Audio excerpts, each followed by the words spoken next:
The Galactic Soul, the Honorable Brother, the Revolutionary yourself, Darius Lockhart, and I'm here to tell you to watch Powerbombshells every Sunday at 1 p.m. Eastern on the Fight Game Media YouTube channel. That's right, every Sunday at 1 p.m., and that's on time every time. Oh. The fuck? We're live, though. So there you go. You have Mel dropping an F-bomb. Oh, welcome to Powerbombshells 150. Are we? Yes, we are. Why did you do that to me? Okay, so we have had every technical difficulty you could possibly have, and that's why we're not on time at all.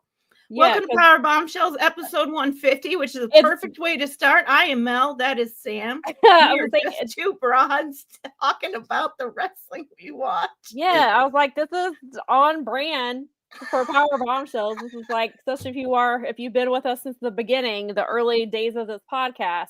I always had mic issues.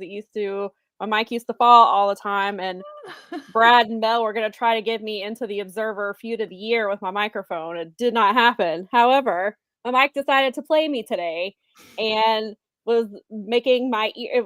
I had a high-pitched buzzing in my ear, and so we decided to forego the microphone altogether, and I can actually use my hands, which is weird. I'm not used to not used to having it. Do now. And so we're gonna try this without a microphone and see what happens. Hopefully you can hear me loud and clear. My mic is nearby if I have to grab it, but I did not want to listen to that annoying sound for as long as we're on this show. So. No, I don't want you to have that, because as someone who has ear phenomena, it's a pain in the ears and it's not worth it. I would never put anyone else through that. So, yeah.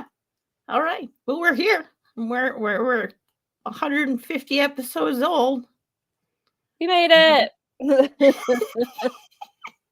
We did it. Well, we've talked about this because they kind of, I guess, Mel and I are really the only ones, I think, that keep up with like the episode that we're on. But I like it because we can, obviously, for milestones like this, but also, so if we need to reference something, we can go back to episode 76 and things like that. So I was like, I enjoy it. I mean, maybe it is just a weird thing to keep in mind, but we've talked about this like before, like way back when we reached like episode 25 and episode 50. Like most podcasts only make it like, what is it, like 13 episodes or 20 episodes? Yeah, the average is 10. Yeah, 10 it's like 12. really small. And so for us to get to 150, especially being two women in this space, I've already had to ban. We've been on air less than 3 minutes. And I've already had to ban somebody. So okay, yeah, I saw that. Okay, yeah, I was wondering about that. I already banned. I mean, it's 3 minutes, but again, that just proves my point.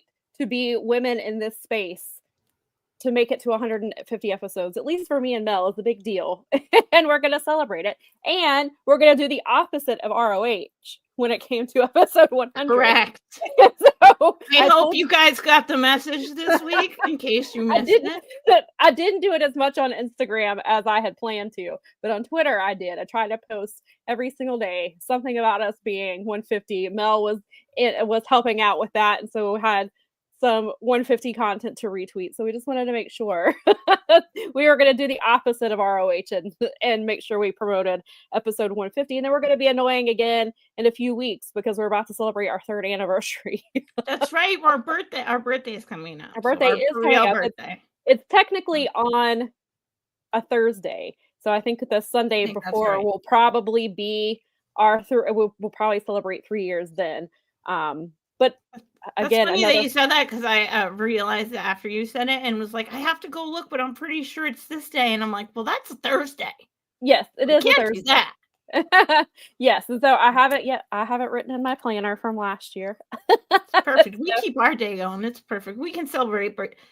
I'm a January baby, so like celebrating my birthday on not my birthday is always is normal for me. Yeah. Like, oh, sorry, it's blizzarding. You're going to have to move it back 3 weeks. Whatever. That's okay. Maybe I'll get better presents. Thank you. Right. Thank you. And welcome to everyone in the chat. We do appreciate it. Thank you. Thank you, Fernando. That's very kind of you. Thank you. Super nice. Hello Marie and Colin. Hello, Maria. Thank you. That's truly, we appreciate that very much. Whoa, thank you. That's a huge compliment. We definitely appreciate that. And if you guys are watching this back on replay, thank you for being here. Thank you. Whether this is your first episode, if you've been here for all 150 or somewhere in between, we thank you for your support. It really does mean a lot to us, especially like we said, being women in this space is not always the easiest thing, especially with some of the topics we have to talk about. And they're not the most fun topics to talk about, but they are just as important. And we do want to make sure that we cover it. We will definitely get to that. And then we want to do that first, because as Mel says, we make it a sandwich. We do our intro, do the shit stuff at the beginning, and then we do all the fun stuff after that. So we don't the fun stuff. We don't want to send you out on a bad note talking about some of the topics we have to talk about. So, but we appreciate you for giving us the space to have these conversations, and that you are in the chat with us talking about these important conversations with us. Because I mean, this is, this affects all of us, because most of it, even if you don't currently watch the WWE product, most likely you have watched it at some point. And it's something that if it affects WWE, it affects the entire wrestling industry in one form or another. And so that's part of that's the comparison everyone makes. I think it's really, this is something that I've been really struggling with the whole time.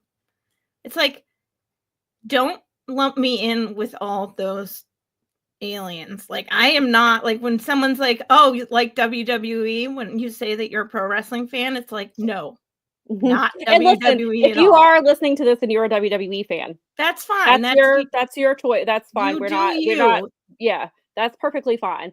This is our stuff we watch, and it's totally like you are entitled to like what you like. We've always said that. But in this, for me personally, the WWE, it's not about the product anymore. It's about what we're going to have to talk about here, and the people that are still explicitly involved with the company. And when you do read some of the stuff, when you do cover some of the stuff that we've been following, it makes it even harder. And I know, again, we talk about this all the time. You're getting paid to watch it. So, and that's got to be a tougher thing every day sometimes. But yeah, and it happens. We all have to live.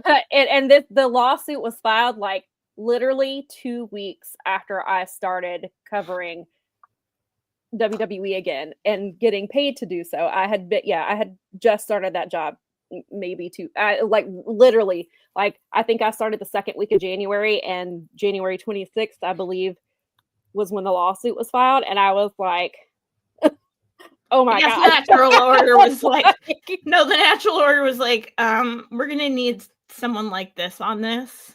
I was getting through your article because, like you said, it just posted, and we will retweet that on our thingy, because I think Sam needs to tweet her articles regularly on there, but I know she's a humble gal, so she's not gonna like. I do retweet them, so you'll see random. Usually, if you're on our feed and you see random Wrestling Inc. articles, it's because I am promoting my own stuff. I know it's okay. I tweet from there. I retweet them from there, so you never know if it's her or me.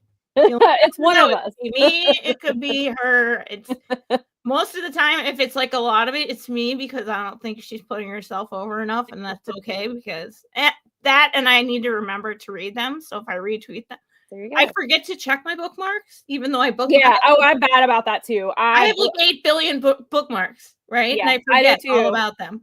But, well, and I've also been trying to spend less time on that app. Agree. The other app doesn't have a bookmark function. I mean, They have the thing where you can put the little pin emoji and it'll, like, you can go back to it or whatever, but they don't have it in the same way. And so reposting it is like the best way to do it on the butterfly.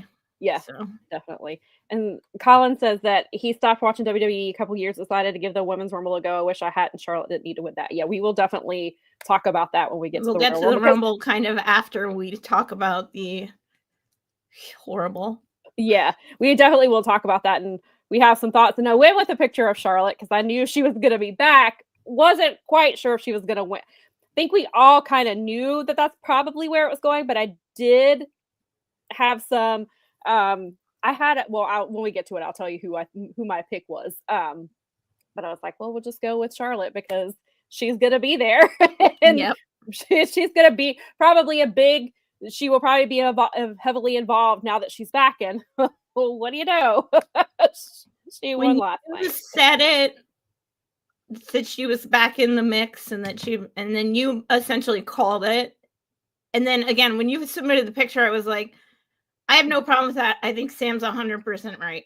I'm like, it was so funny when you sent it. I'm like, well, this will be relevant whether they realize it or not. Right. So. And I almost went with, thank you, Fernando. I will definitely post it. I was considered going with a photo of Becky because she's rumored to be back at some point. However, knowing that Becky and Charlotte, I want to say don't get along. I believe they are not even on speaking terms, from my understanding. Like IRL. Like, yeah, okay. IRL. I get that. Well, I was a lot of ego. Just because they're ladies. Yeah, there's some stuff that I had heard about a few years ago. I haven't read Becky's book, but I believe she talks about it a little bit because they were really close at one point. And so I was like, they're probably not going to have them come back the same night because they're not going to. One is not going to want to be overshadowed by the other. Of course. Because there was another return last night that has kind of gotten overshadowed with the women, and we'll talk about that too. So Ray said, oh wait, hang on. Vinkin said if Triple H wanted unpredictable, he would have hot shot Jordan into the main event of Mania. I thought, again, get to this. I thought she would. I'll just put it this way. I thought she was going to get a lot further than she did. I would just leave it at that. I didn't think she was going to win, but I thought she was going to make it Final Four, and she didn't even get that. Ray said I did watch Royal Rumble last night. I also watched the Stardom show this morning and found that found that more enjoyable overall. I heard that was a good show. I saw some people talking about that this morning. Hassan said the sentiment I'm feeling is sadly safe space for women in wrestling looks still like a pipe dream. 2 weeks ago, someone in media sells rumors about female wrestlers to fans, and this week we get more details about Janel Grant and how people at the top are basically in the know about her. Yeah. It is hard to have a safe space for women in wrestling. And we talked about it. I forgot about Yeah, there was that whole debacle. I'm glad that there appears to be some accountability with that. It's sad that there even has to be accountability with that was even something that happened. And snaps to the people on that channel for supporting their content creator and being behind them and so forth. And the community that does support people that are like, don't do that. Stop doing that. Don't do that. What's nice here, I don't know, I can't speak to any other network, but what's nice on our network is that we do feel, or at least I don't want to overspeak for Sam, but the people that are in our community here on this network, they want our opinions. They ask us because they come to us. I mean, even still even to this minute at 150 episodes going on 3 years, when I get a message from a good brother on the network and they're like, am I way off here? And that's a really nice feeling. And so we are encouraged by the people we coexist here with, but it is tough to put yourself out there. And what I don't like especially is that I don't like when I see you gals being treated that way, is when I turn into a angry old lady mom type. And I'm like, yeah, okay. Yeah, and it's not just a safe space here online. It's also going to wrestling shows and going to wrestling related events. Because, look, they had a few this weekend with Royal Rumble. There were outside things going on because Naptown did a thing with five companies, including Ashe. They did 4 shows around the Royal Rumble, and obviously when Mania comes up, there's a whole lot of stuff, and it's in Vegas on top of that, so you have all these extra things that will be happening around that weekend, and safety for everybody, but particularly women, is going to be something that Now, have you been to Vegas before? I have not. Okay, I have been to Vegas, so and this is something that I guess Vegas I'm not going to say it's not a safe space for women, but women are not exactly not commoditized there either. Sure. And of course, I mean, as you walk down, one of the things that I was getting a kick out of, and eventually like they were getting mad at me, but there's these guys, and I don't know if they're still there, but I imagine they still are, that just sit there with like business cards and sort of flip them, and they keep handing them out to dudes primarily. And they're pictures of women, and they got numbers on them, and it's like, and so I was like grabbing them from guys because I was like, Bob was like, what are you doing? I'm like, I want to get 52 of these so I can make a deck of cards out of them. Oh my gosh. And he was like, you're so annoying. But I noticed though that the guys that were holding them would not give them to me. They knew what they were doing. Yeah.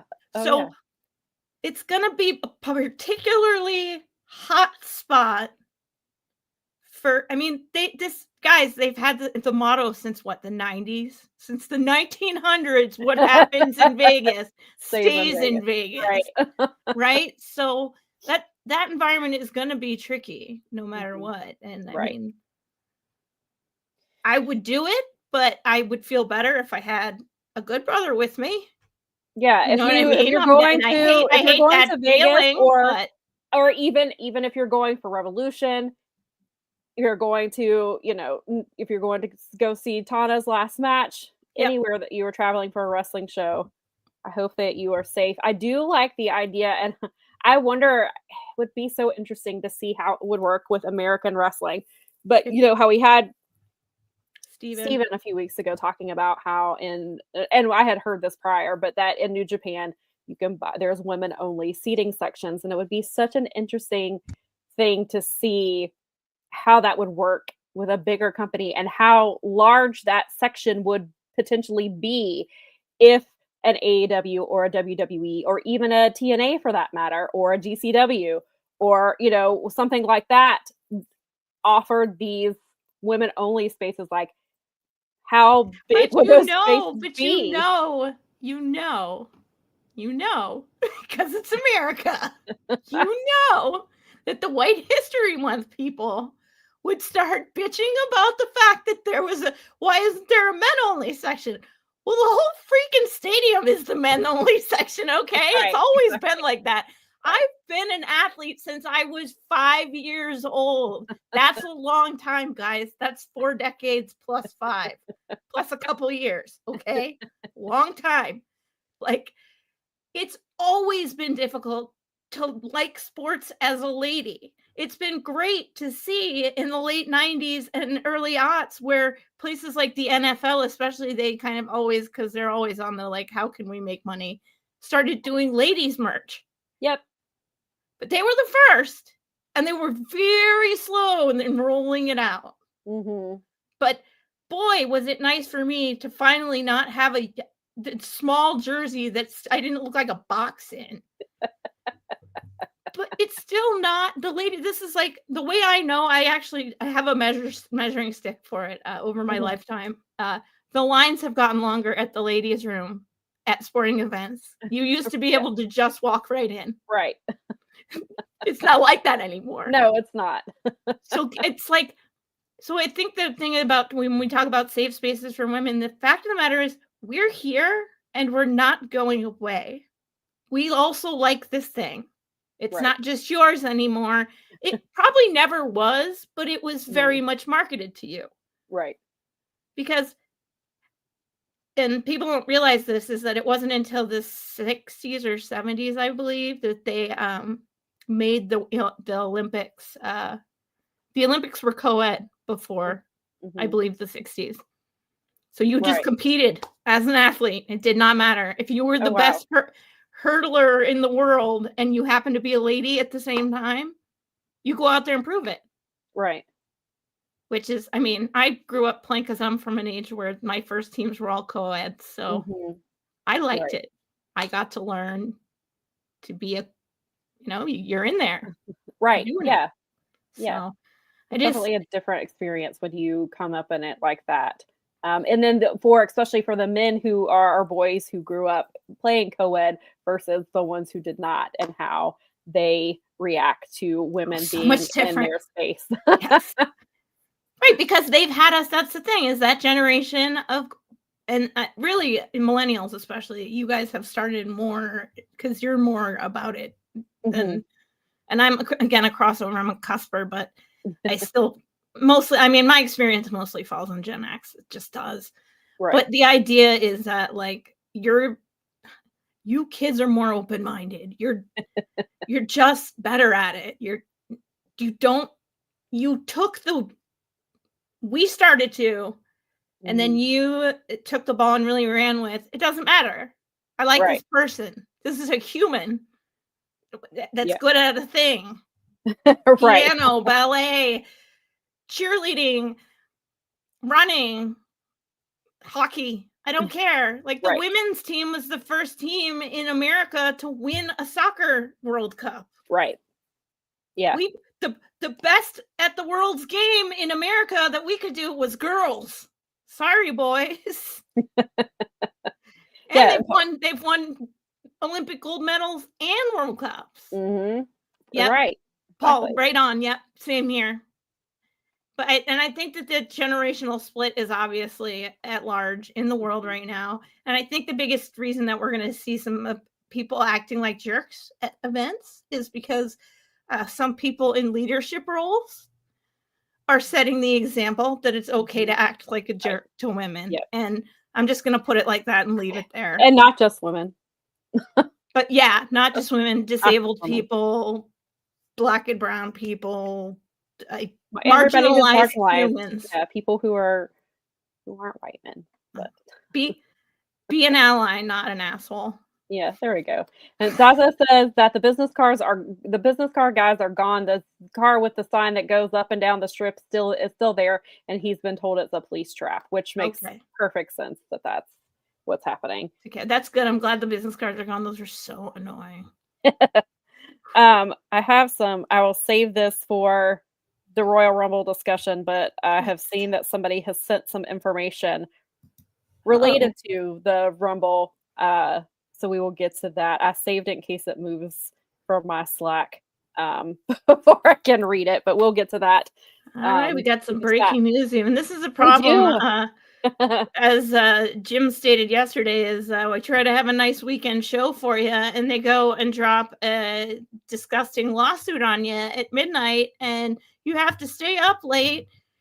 You're like, wow, this isn't even, as I said to Bob earlier, this isn't even horror movie worthy because it's so depraved that it wouldn't even make for good content. Like, it's too dehumanizing and depraved. It is very, because somebody replied to me yesterday, and I get the sentiment, but they said on Blue Sky, they responded to where I had posted the statement from the press release and statement from Janelle's team, and they said to me, is anybody or something about nobody should be shocked by this because Vince has always shown us who he is. And I told him, and I was like, sure, but the things that are in this lawsuit, there are some shocking things that happened to Janelle, which that part, and if Janelle had not had the courage to say what happened to her, we would not know just how depraved some of this stuff is.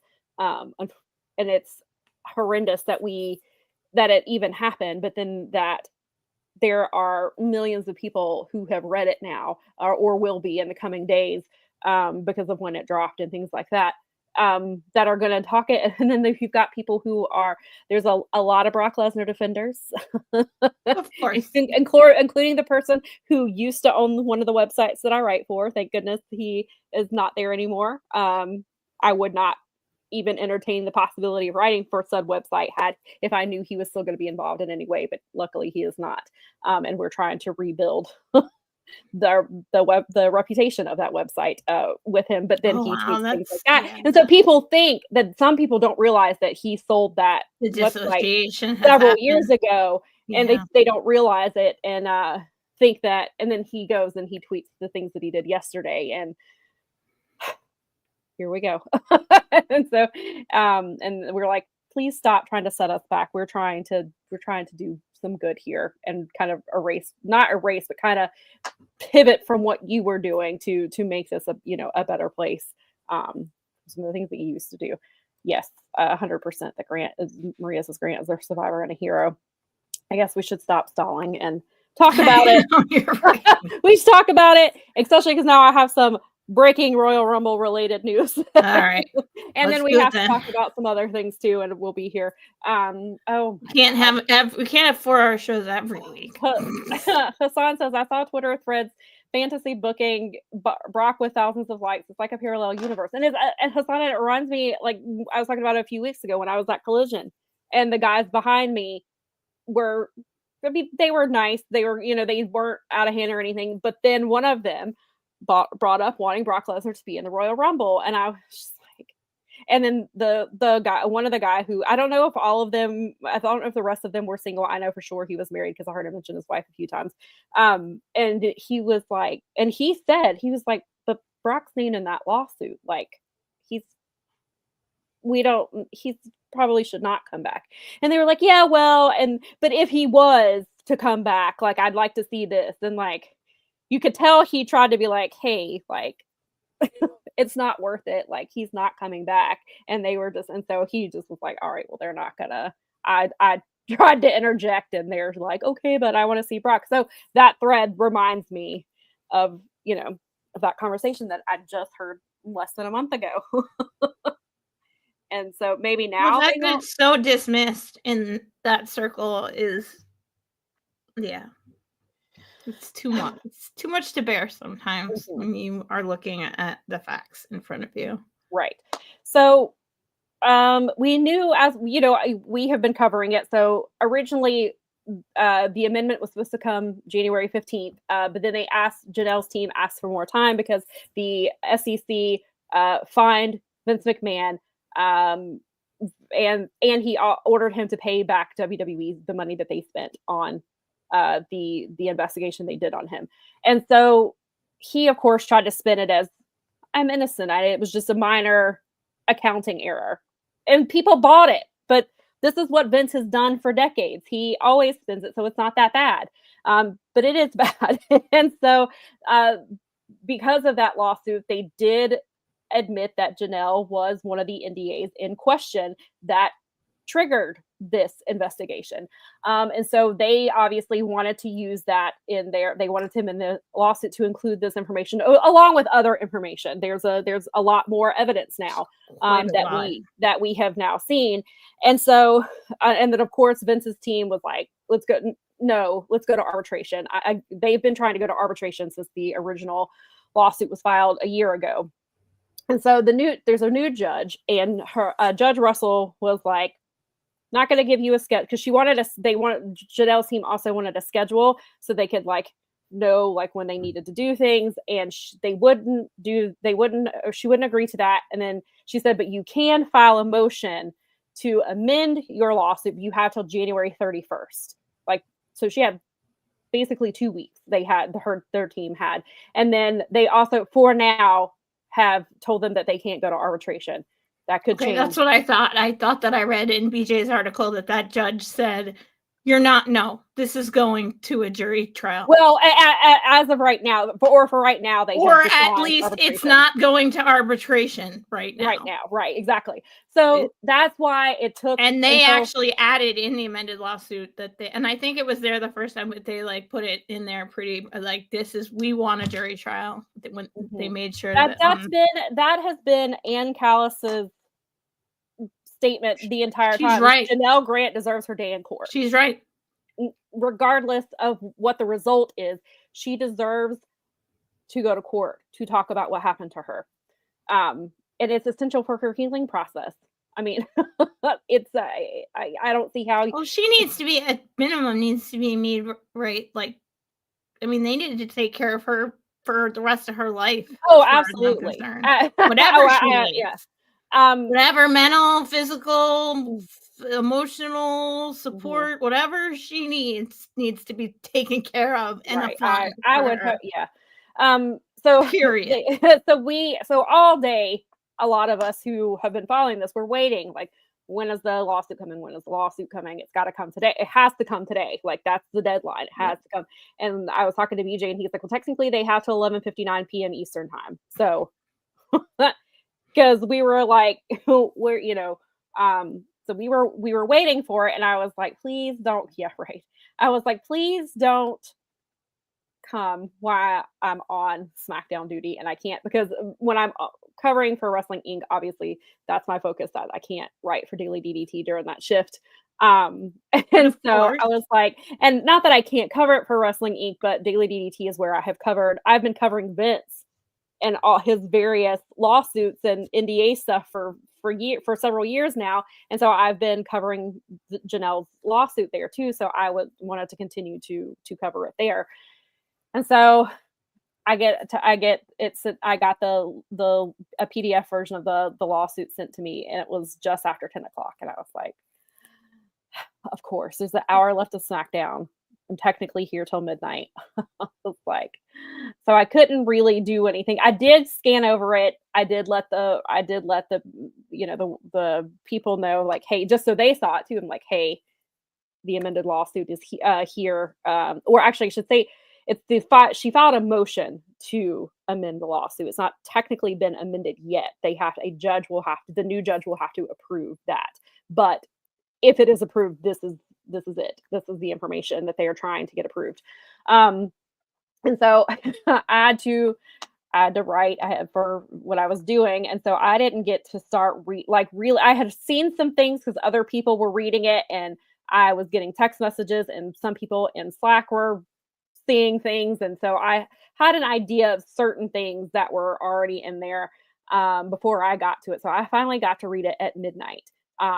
So that's why I didn't even get to, and by the time I got done with it, it was already almost 2 o'clock. I had been sitting in the same chair since 8 o'clock. I was like, I can't sit this chair anymore. I can't type. I was like, and even regardless, even if I had powered through and written it until like 3 a.m., like it wouldn't have got published until a little bit later. And then, so I finally got to it yesterday, as far as writing it goes, and it came out this morning. But yeah, it was a lot to get through. So there are in this new amendment, there are new text messages and communications from Vince McMahon to Janel Grant. Of course, all of this is, we have to approach this as alleged until, hopefully it gets to court. But I guess what they're trying to show now is that Janel Grant was treated as a commodity, for them to sexually abuse her, and then for Vince McMahon to not only abuse her, but to offer her to other men to also abuse her. And some of this is stuff obviously we knew from the original lawsuit, including, so now it is in the original lawsuit, nobody was named other than Vince and John Laurinaitis, as far as, there was corporate officers 1 through 4, WWE employees number 1, WWE superstar, who sounded like there literally nobody else it could have been but Brock Lesnar. there was no way it was anybody but him. And so now it is official. Brock Lesnar's name is in that lawsuit. All 4 corporate officers have been public. They were, so a few weeks after this was originally filed, Brandon Thurston, John Pollock, and Tim Marchman, who used to be with Vice, and I believe he's doing some stuff on his own now. They all figured out who those 4 people were. Sent it to Ann Callis. Ann Callis confirmed. But now it is officially on record that Nick Khan, Brad Blum, Brian Nurse, and Stephanie McMahon's corporate officer number 3, and then Brian Nurse is corporate officer number 4. So we now know that. We also now know that WWE employee number 1 is a man named Rich Herring. He's a longtime employee for WWE back to when Vince's father was working. And that's how far back this man goes. He's not accused of any type of abuse, but as somebody who was to be feared because of his loyalty to the company. Like, he would go above and beyond. He was an enabler. Right. And in 2021, he won the Warrior Award. So that Warrior Award, that's typically supposed to be going to, it's gone to, all kinds of people who deserved it. But he basically got it for being loyal to the company. is basically why he got it. What's and so in the lawsuit is he was like hostile towards her. Is that he was the techniques he was using, the things that he was doing, that is absolutely intimidation and manipulation. That's not. And so that was the environment that Janel was in, on top of the abuse. There's the physical direct abuse, and then there's the mental and emotional abuse that was being enabled by other people in Vince's inner circle. Right. And he is a piece of human scum. But anyway, right. He was integral in that. Yes, he was. He was a henchman. He was, as far as I'm concerned. So, right. And he was somebody that sadly in the legal department and essentially her boss. Yeah. Yikes. He definitely he was another authority figure for her. And so in the press release that came out, they provided, I mean, we'll get into some of the details, but some of the stuff that they focused on in the press release was that McMahon offered Miss Grant to WWE superstar Brock Lesnar for a sexual encounter during his former negotiation of the new contract with WWE, and McMahon ordered Miss Grant to send Lesnar sexually explicit content of herself, which we knew, but now we all now know for sure that it's Brock Lesnar. And we thought for some of it, we thought it was after he had re-signed, which there was some, but it was also it was to bait him to re-sign. Right. They were using her, they were dangling her out as a carrot for him to re-sign. Right. Yes. It's again, like not using her as a commodity. Like literally, the words were perfect. The wording using her as a commodity. I was like, thank you, because.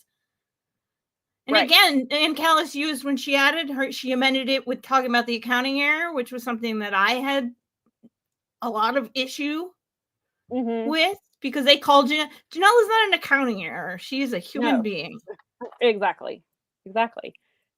I'm glad they added the SEC thing, because that is them admitting that he did something wrong, and it allowed them to really bring it home that Janelle was never interviewed during that entire investigation that was done by WWE. And she was made available to be interviewed. She went out of her way to make herself available, and they were like, nah. Yeah. They knew why. That's a huge cover. They knew what would happen if they talked to her. That implies a massive cover up. It just implies the way that this new amendment reads is like, I mean, we suspected some of these things, but the way the new amendments read is like, this was facilitated by these people. Right. But like how do you I want to like smack the people who are like, why didn't she just leave? There were like 8 people in massive positions of power that were intimidating her on the regular. Right. You leave that. Right.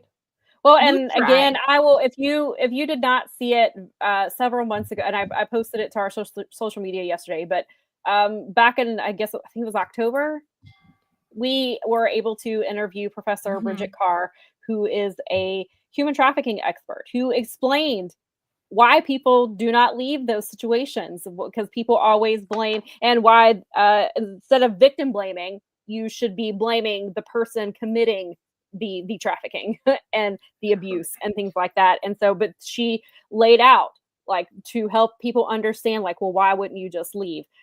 There are a multitude of reasons why people don't leave, and why they stay in the situations, or they do things that they wouldn't normally do, which you will see. Because people were like, I saw somebody respond to one of BJ's tweets yesterday, and was like, read the text messages, bro. She agreed to it. And I'm like,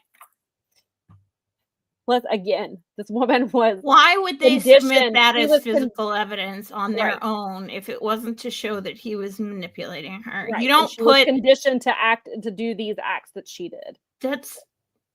That's inherent stupidity. You have to just sorry. No, I'm not sorry. That's just read a book. Right. That's dumb. So the PR, so the press release also says He sent a text message to Mrs. Grant to Miss Grant, where he fantasizes in graphic detail about watching a group of men who are surrounding her, leaving her physically wrecked. And that text message is included. It's very hard to read. A text message from McMahon to Miss Grant, where he makes clear that only McMahon has the power to arrange her sexual encounters, which we will get into some of that stuff too.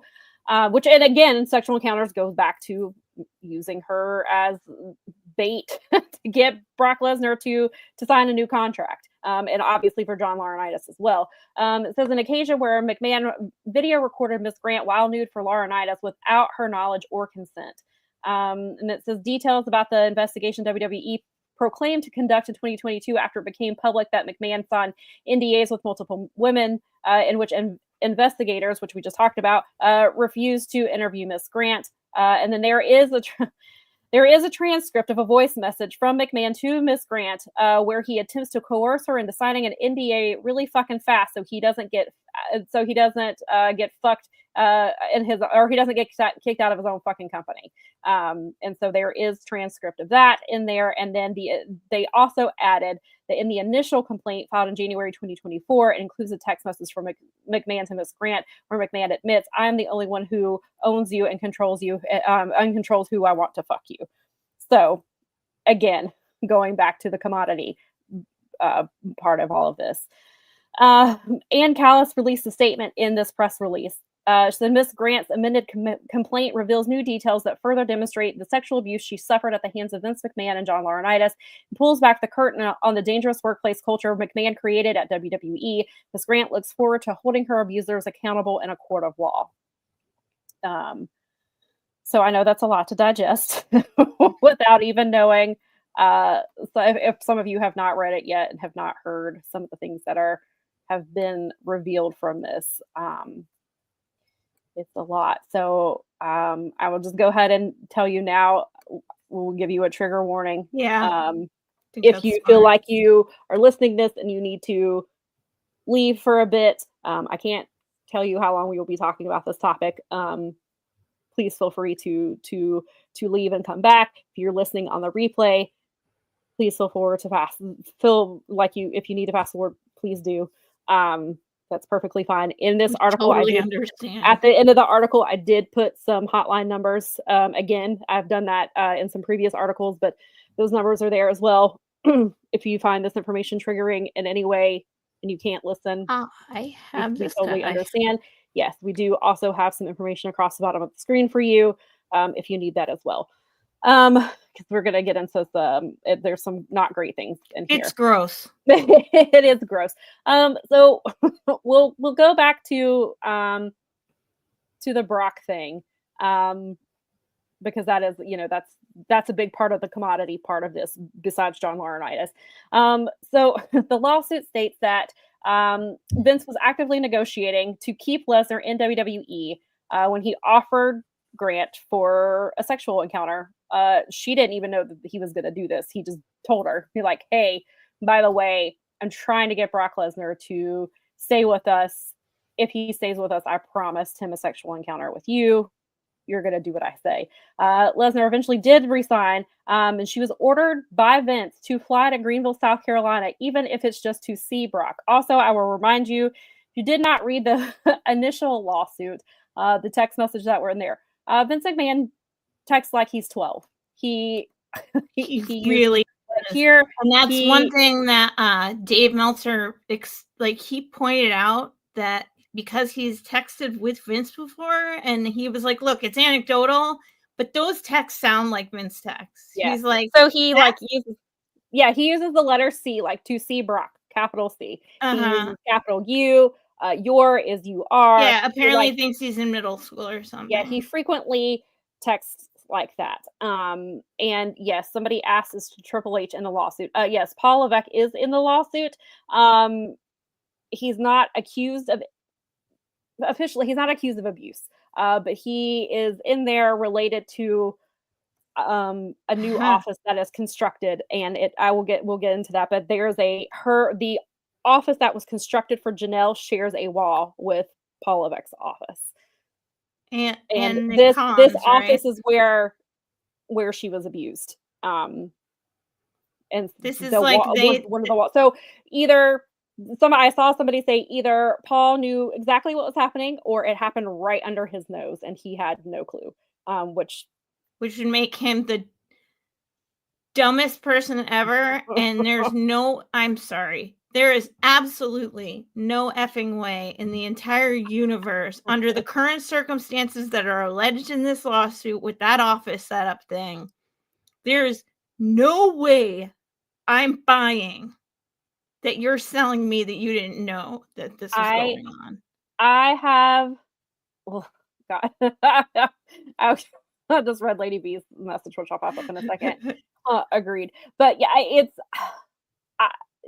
it would be very hard for me to believe that Paul Levesque did not know what was happening in that office, or know at least that there was something going on there. That man has been with Vince for decades. Ever. Especially in the 90s, the things that Paul Levesque and Shawn Michaels were accused and alleged to have been doing in that time, with and without Vince McMahon. Stuff, he's married to corporate officer number 3. Would be very hard not to know certain information. We'll get to the Rumble because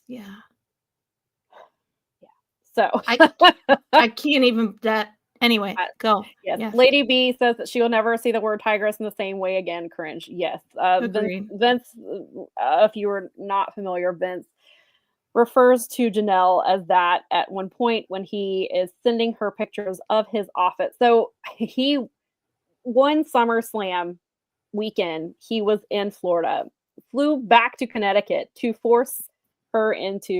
allegedly force her into having sex with him in his office, and then flew back to Florida for Survivor Series. Or I think the Survivor Series, was it Survivor Series? SummerSlam, I believe. Sorry, I got my S's confused there for a second. Right. But he later texted her pictures of all the places in the office where he abused her. And one of those, he calls her a tigress in the text message.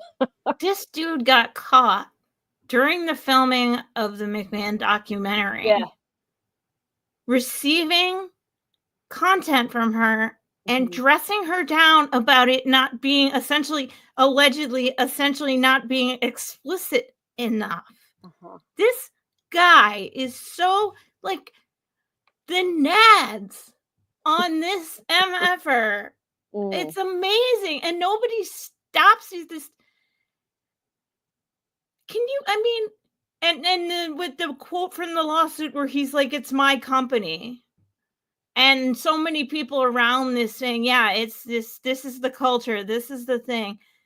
They've known this, and you're enabling this. And now this lawsuit says that you not only enabled it, but while you were like making a sale, because when you're talking about Nick Khan and people like that knowing about this, they're knowing about this during the time that a sale is going on.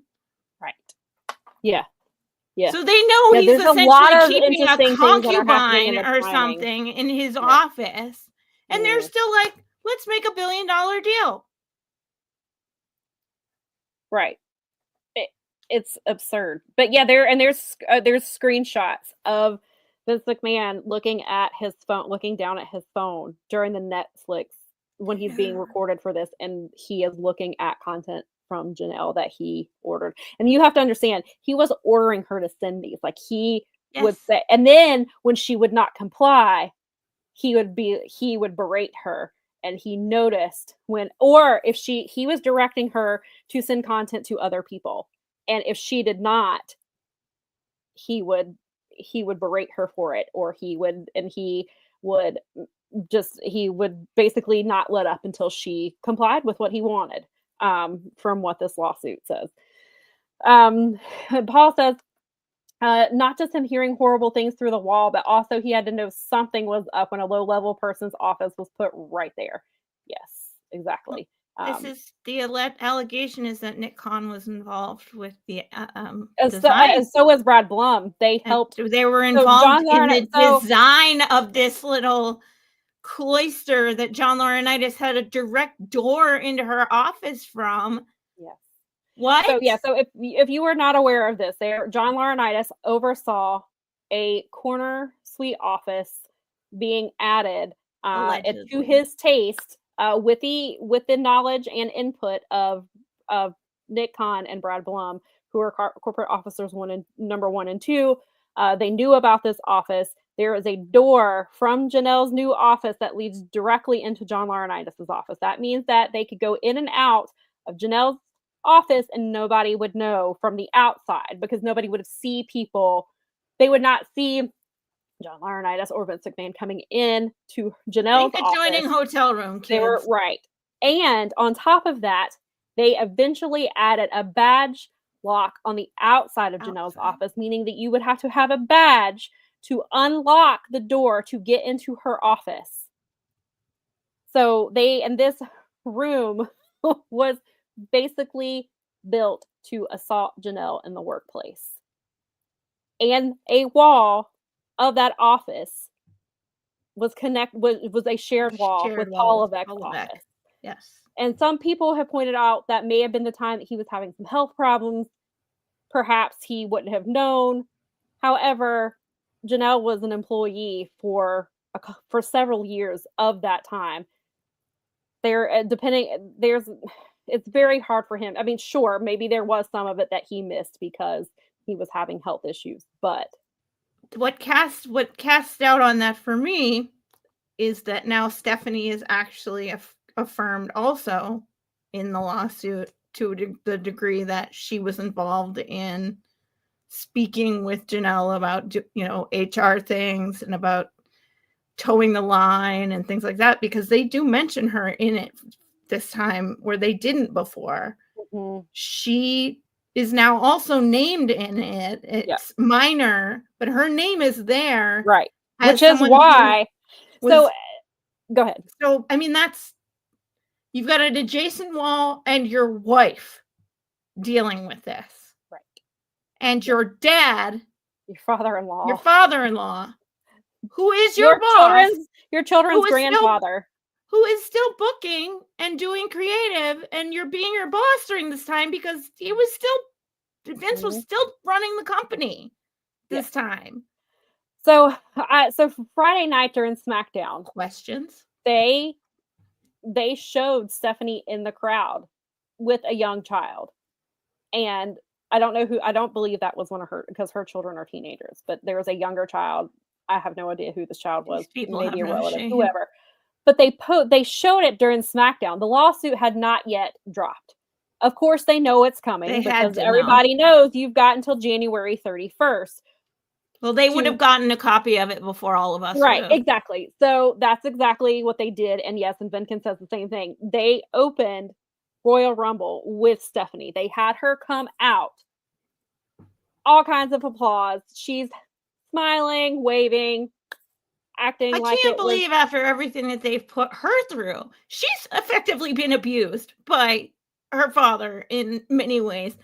They buried her when they ran her out of the company. And then, I mean, I don't. Yeah. It gets a little, even I get triggered. Yeah. So while they had her open the show, Maria, I agree. I knew when Stephanie, they always strategically place Stephanie. It's such a whenever they show her on camera, it's for a reason. They're selling you something. Hey, look at the pretty girl. Look at our girl. Even though Vince is gone, Stephanie is still here. Where is Shane McMahon? Shane McMahon is nowhere to be found. He even went last year, has a photo of himself with the Rivals boss owner. Correct. Picture of that. That tells me. I mean, that picture says a lot. That they say a picture is worth 1,000 words. Definitely said something. Lady B said she believes that was Nick Khan's son. That Stephanie was posed with. Yeah, I just knew it was a young child. Had not seen that child before. Her kids are older. So I was like, I don't know who this child is. So that's interesting that they went with corporate officer number one. That's a public relations. Look, we're family friendly. Look at our girl boss and her little kid. Right. Yeah. They know what they're doing. That's they've been doing this for decades. They know. I mean, when the stuff happened last year and he was fired and came back, like Stephanie brought him out there so fans could say thank you Vince to him. Like everything is an act for them and for their sponsors and for Netflix, who now, airs Raw, and USA, who airs 3 hours of SmackDown, and CW, who shows CW, and now NXT. Now you have it was announced last night that Evolve is back and it will be on Tubi. Yeah, I saw that. Opposite of Dynamite. I saw that. What's interesting about back. that, I think they will probably tour that, but Gabe Sapolsky is going to be back and big. Oh yeah, Gabe's been working. Gabe's been working for WWE for the last few years. He's been I know, because they essentially took that company over and own it now. Did. So right, yes, and then they have rebranded it. And I saw that license image is they exactly the same. Yeah, they licensed that like 2 days ago, or at least announced practically the same exact emblem. And then the WWE, like I didn't see the ad during it, but a couple of the wrestlers who have been ID'd, I follow because they're from around here or have wrestled around here, and they both tweeted the ad, and because I hadn't seen it, and they're both in it, and so I was like, oh, that's interesting. And then another thing I thought last night was, if Kylie Rae, because she's been ID'd, if she wrestles on that show, she will be wrestling opposite AEW, which is interesting, just because of everything that happened with that. So yes, WWE is tone deaf. They are tone deaf. They don't care. They just want to present a certain image. I mean, they keep winning, so they don't have to. That's right. The sad. The more you get away with it, again, look at the audacity of a guy to just be on like a filming set and doing that sort of thing. Right. That's a megalomania on crack. Right. Yeah. And Lady V says she honestly tries not to judge Stephanie too harshly because I know she's also a victim, and honestly I can't imagine having to explain this to their children and their grandfather. I go back and forth on this because I do feel like she probably is a victim in many ways, because I can't imagine what it's like growing up with that man. But also I just don't know how, and I don't want to absolve her of her part in it, but also understand that there's a lot of complexities to this. That is her father. We don't know the things that he has done. There has been some rumors. Well, there have been accusations involving, a long time. There's been rumors involving Stephanie and a certain very famous wrestler that has been out there for years. So it is. Well, they used her like this, even all the way back to the steroids case, where they used her as and I mean that she was legitimately like afraid then. That was like, they are using me and I'm trying to be tough for my daddy and standing up and stuff, but I don't think that stuff had to be easy for her. And so, I mean, again, you're right. It's a very slippery slope, because I don't believe for 1 second that she isn't also being manipulated by her father, and that she always has been, and that she unfortunately bears the burden of being a woman, and this guy has no respect for us. So right. So it's extremely complex when it comes to. I mean, Shane as well. Shane was able to leave, and then people make the comment, then why didn't Shane say anything? Which is a fair question, but on the other hand, I don't know. Read the lawsuit. That was a pretty scary. But I was thinking he also was likely highly manipulated, just like his sister. Well, look at what they did to Janelle. Right. Like, allegedly. Right. Which is just, the idea is, and to other women. There are countless. It's not just Janelle. Somebody in the comments made a reference to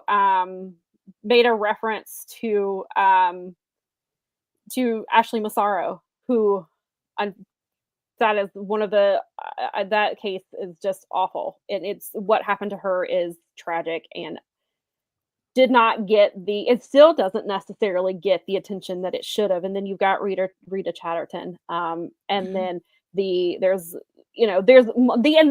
multiple NDAs and lawsuits and things. And those are just the ones we know about. Mel and I have had this conversation many times.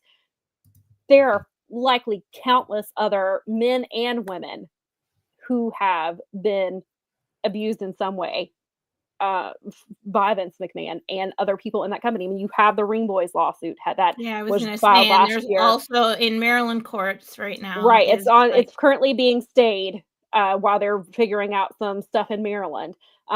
So there's a lot to it. Like, this is, unfortunately, Janelle is just the tip of the iceberg. And again, and then you even go back to the stuff we've talked about with Jimmy Snuka, where Vince was involved in in that situation when a woman died, and Vince allegedly helped cover it up so it didn't get out. There's the evidence is overwhelming. And again, these are just things we know about. I feel like there's so much more that is happening. Fernando says that he understands Stephanie was in a tough spot, but she could have spoke up and changed the culture for women backstage a long time ago. And I get what you're saying, but that's also a lot to put on her if she herself has been abused. But there's so many questions of when could she have said something? Should she have said something? What could she have said? And I get it. And so that's why, especially with Stephanie, it's a very complex situation, because you don't want to victim blame.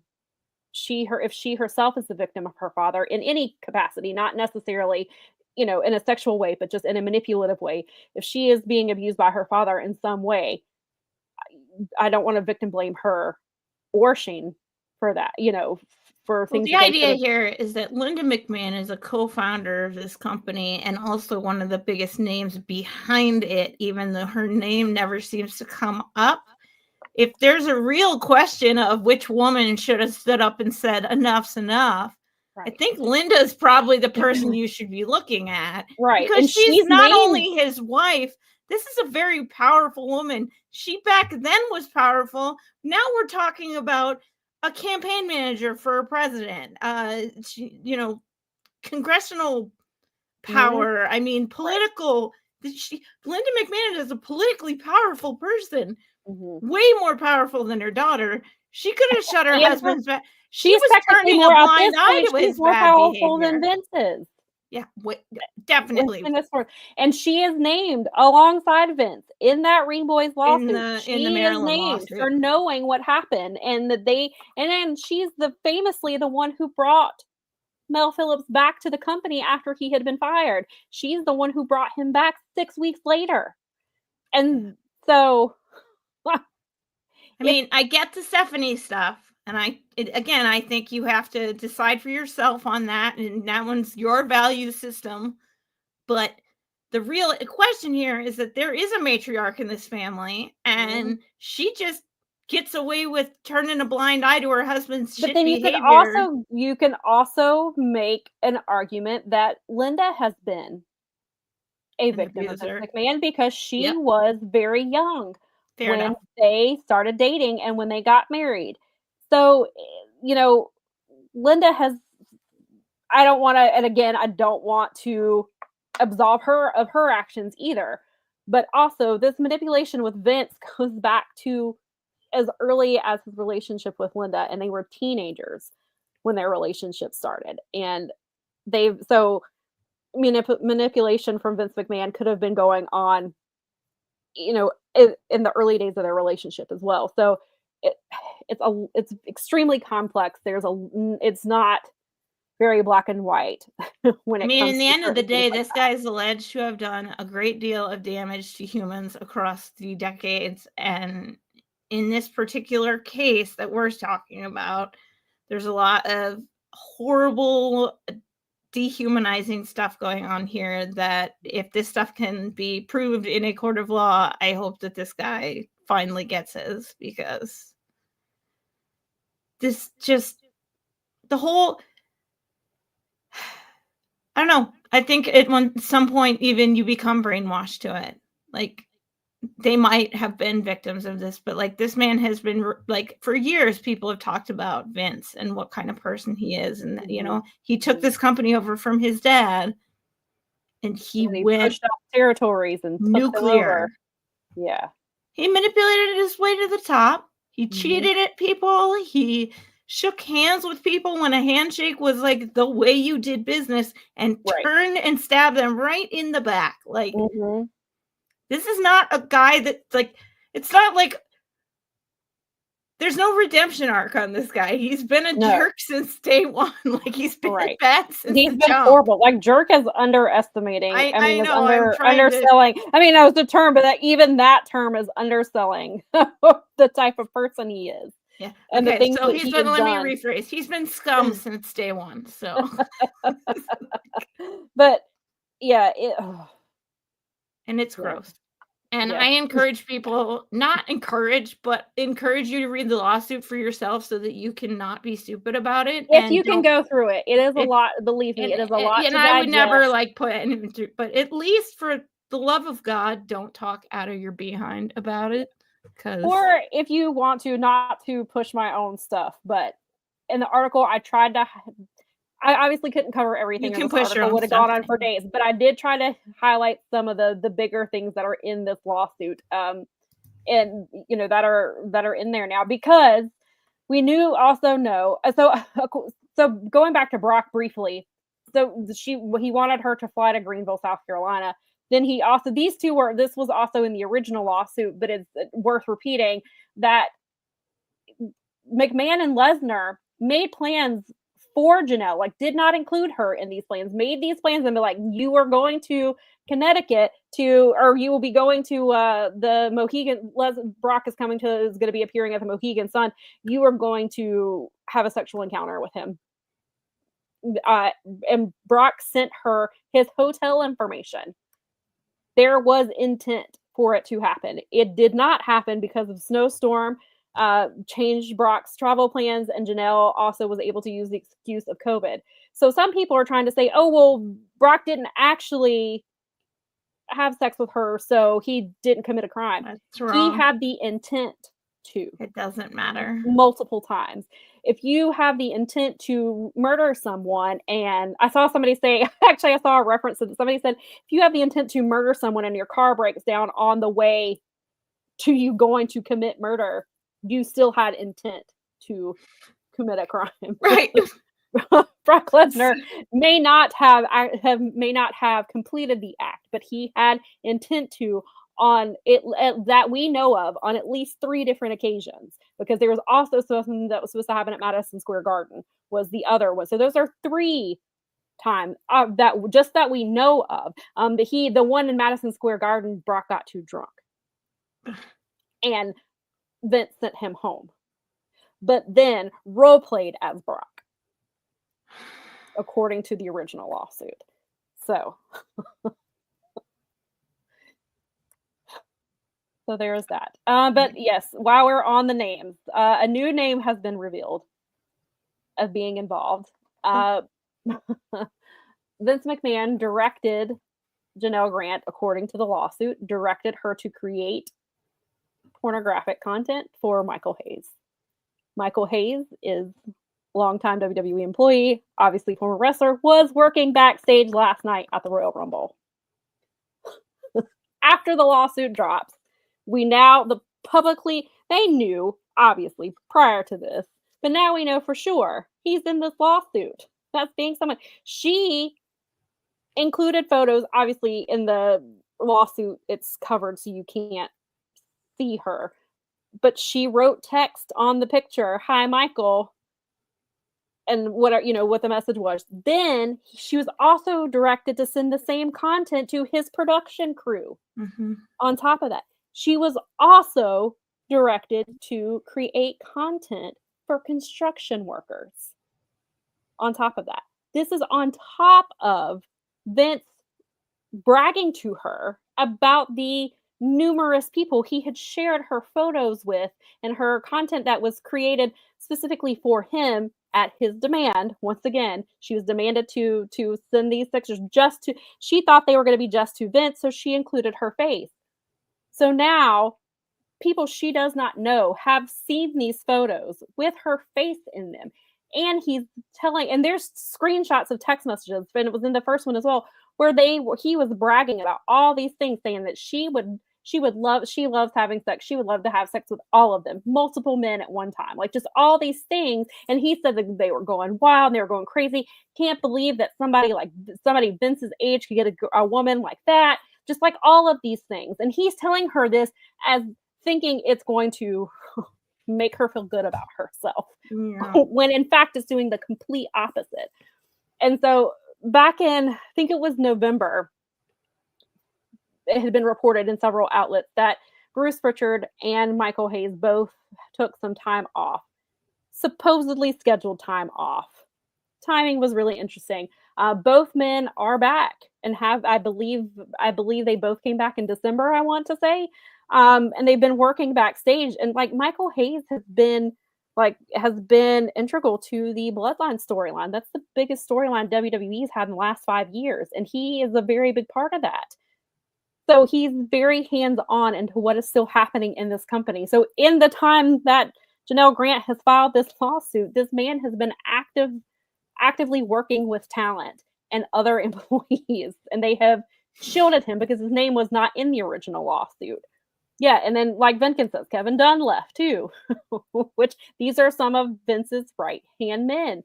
And his inner circle. Right, and a lot of his inner circle is still there. And so, yep. I mean, I'm not at all surprised that they let Michael Hayes work last night. Of course not. Because they just don't care. As a friend of mine said, when it comes to optics, they have cataracts. Apparently. Like, that is because Nikki Bella came back, right?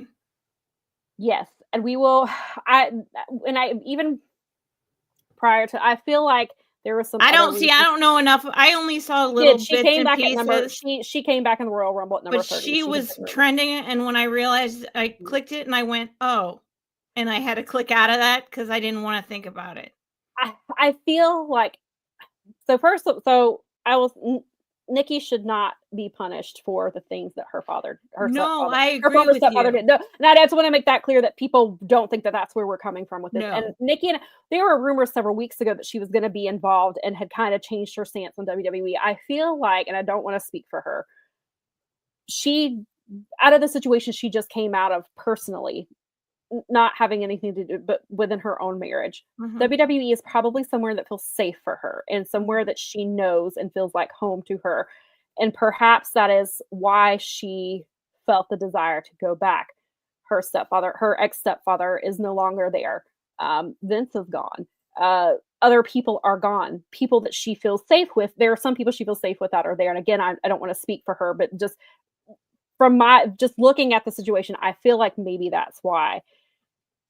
But to come back the night after it comes out that your former stepfather had an office built so that he could abuse a woman, again, not her fault. I'm not, but I can't imagine that had to be weighing on her. She's trying to have this moment to feel safe in herself and be back in this place where she knows that she is loved and she's going to get support. But then hours before that, this information comes out.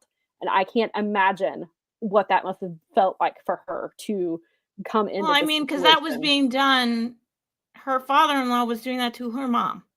That those things were happening while they were married, and he was doing those things to Janel, right? While married, right? And you're right; it's not her fault. I mean, you're probably right that maybe she needed somebody to lean on because that is horrible. It's bad enough to have any sort of like breakup, no matter what the reasons are, whether it's good for the couple or not. Right. But to add insult to injury as this lawsuit has, where it's like, I'm not just dealing with my personal divorce or my parents divorcing, but also on top of that my father-in-law. And it also accused of horrible things. And on top of that, it not on Nikki's end, but on WWE's end, it kind of feels like, hey, we offered John Laurinaitis' ex-daughter-in-law a spot. We're not holding anything against her. It's like it felt like it just felt like from WWE's another PR end, stunt. It felt like a PR stunt. Hey, look over here. We had Stephanie at the beginning of the show. Here's Nikki Bella. It felt like they were using women to do these things. And again, I don't want, and I feel like some people probably will blame Nikki for, not blame, but like side eye her for going back after that situation, but we don't know the reasons why. Right. And again, I don't hold anything against her. She has nothing to do with that. And she came back and Bree chose not to, or maybe, I mean, and who knows, but the reasons why, but good for Nikki. She got a really huge reception.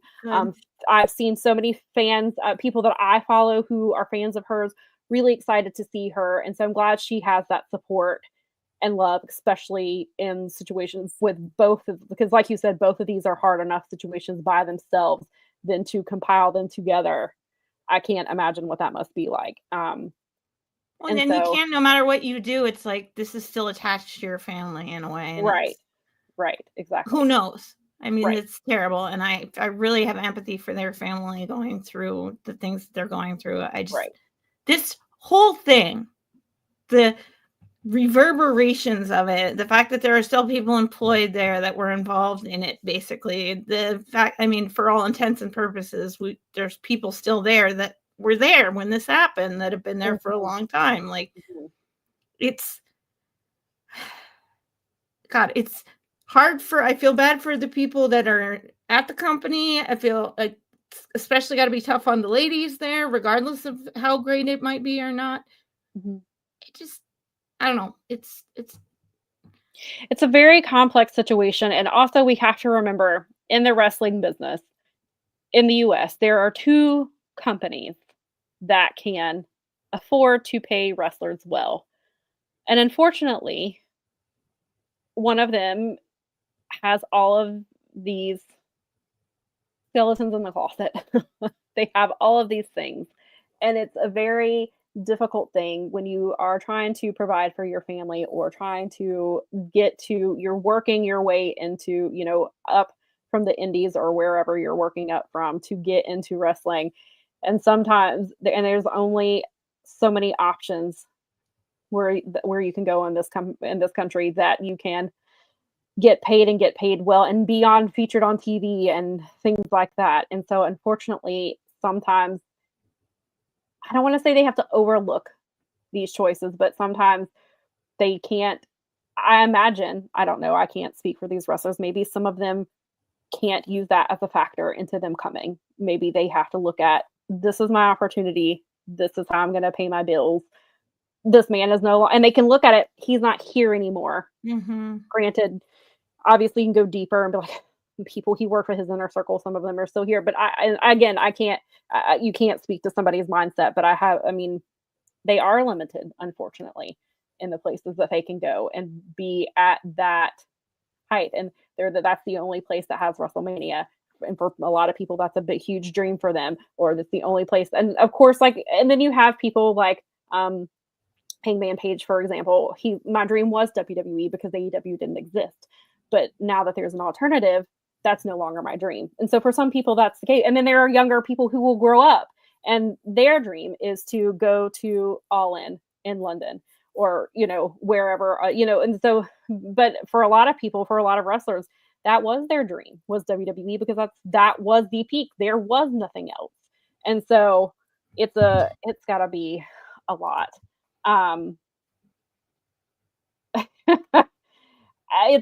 Unfortunately, Maria says, how does WWE get all this good press running the business when you ladies, with everything you just laid out? I think some of it is they're ignoring it. They're looking the other way. I mean, we saw that with the Me Too movement, with how many movies were getting made by various people. It was something that was overlooked and brushed under the rug, I think, is some of it. I think some people just don't know. Unlike I was going to say, I think really largely have not read the lawsuit. I think largely, especially, I mean, all fans. But it's a moneymaker. It's true for AEW and WWE. Most people are just watching the product week to week. They're not getting into some of the stuff that we're talking about.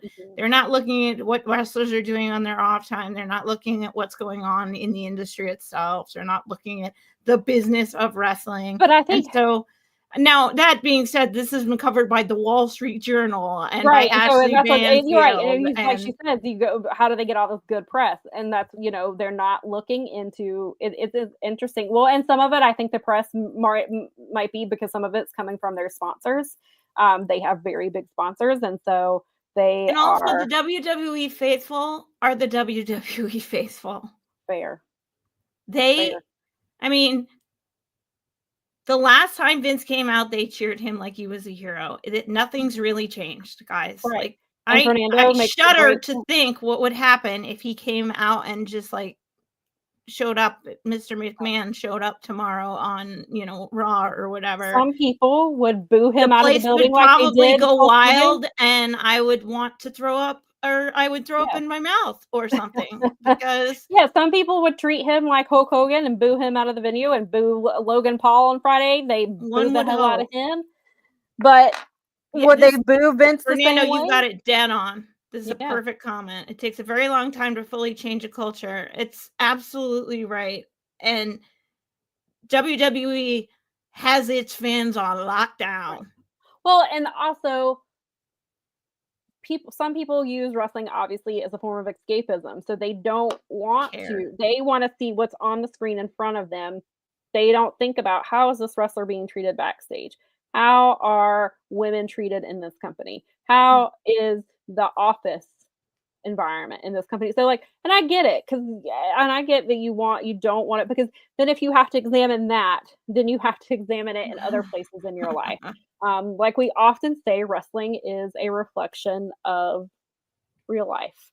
WWE is a ginormous reflection of our culture right now. You can hold up a mirror and see it reflected back at you. So, as I was reading this lawsuit, knowing what I know about the people that are in positions of leadership, doesn't mean they are, but it's like these people have done similar, or I mean, they're accused or are actually convicted of similar crimes. And so how can you, I mean, sadly, and that was true all the way back to like the Cold War or whatever. You had Ivan Koloff versus all American people. You had, I mean, that's been like that forever. You had the evil Russian versus the blonde haired, like all American.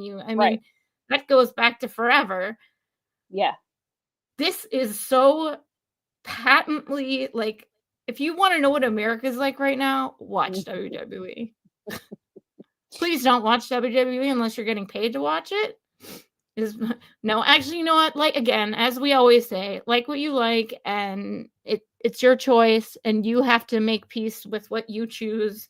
There's no real ethical consumption under this form of capitalism. So, that being said, like, Janel Grant's a human being, and she deserves her day in court, because this is gross. Yeah. And then also we do want to get to the main part of this, and before we move on, is obviously the NDAs is one of the big sticking points of all of this.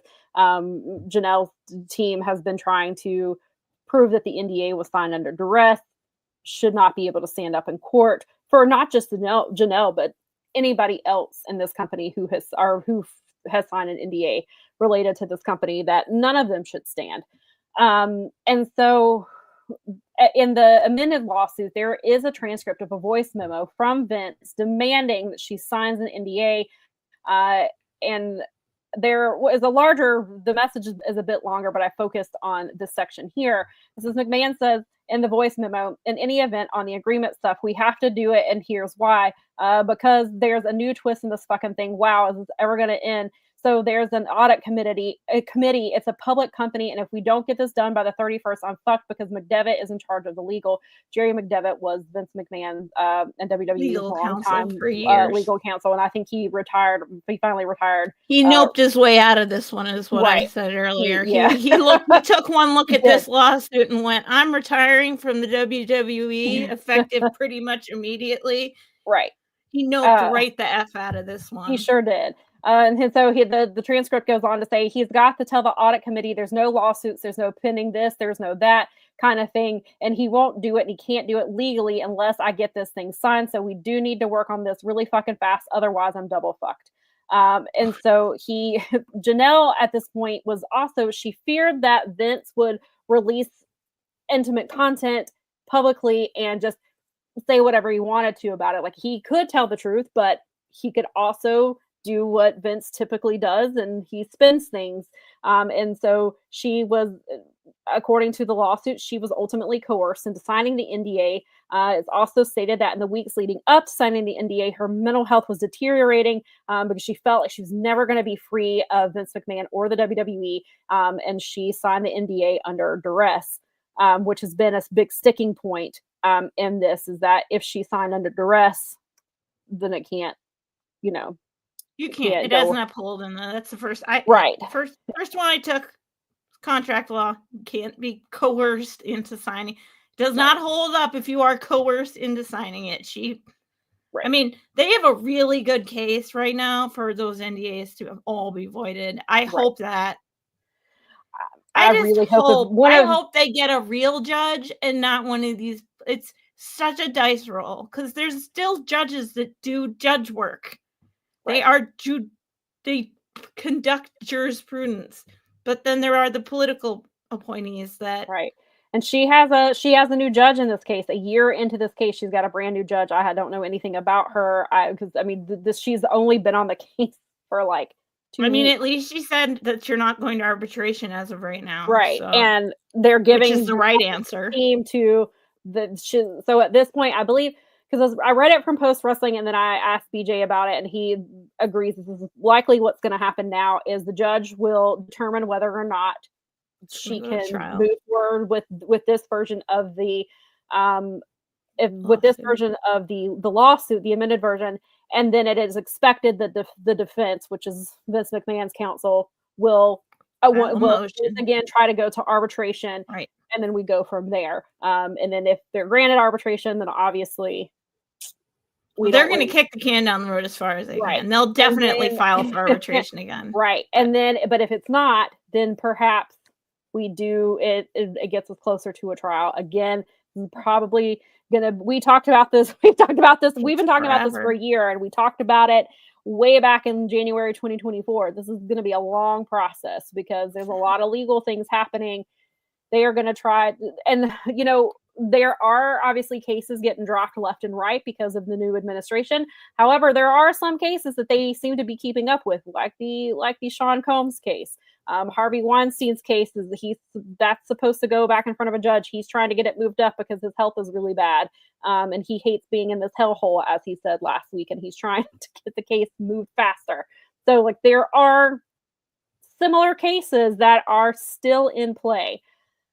Of course, there's all the other things. And I want to reiterate, this is a civil lawsuit. You cannot pardon a civil lawsuit. You cannot pardon a company. It's the fact of, does this get to trial?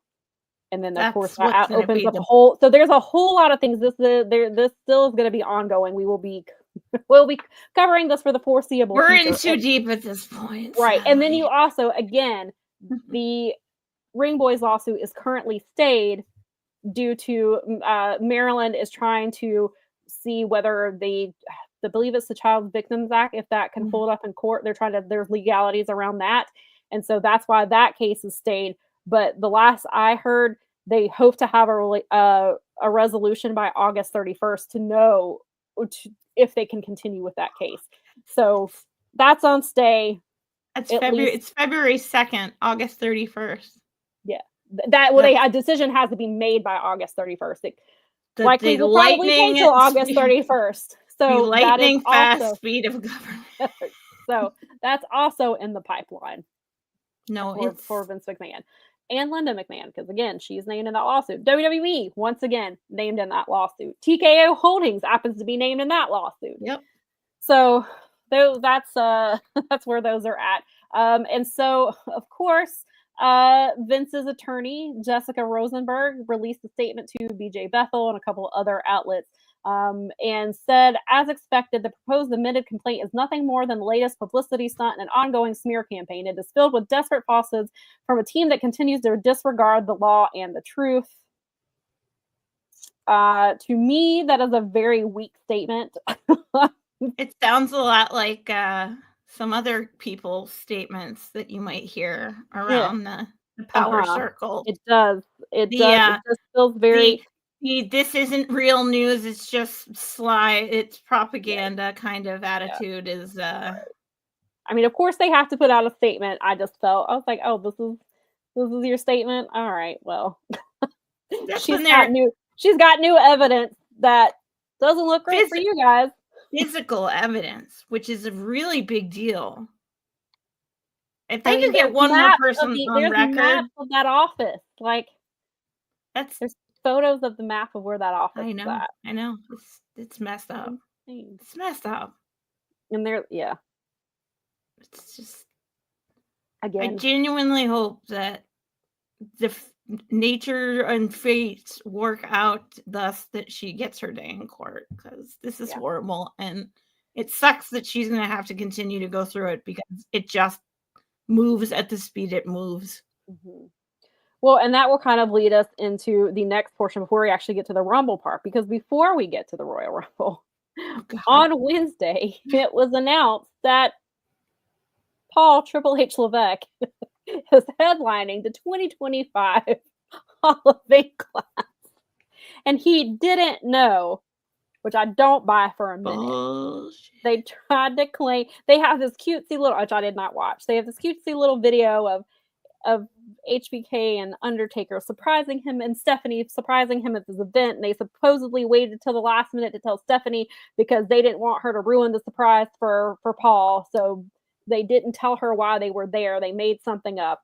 That's the story they're selling us. I don't buy it for a minute.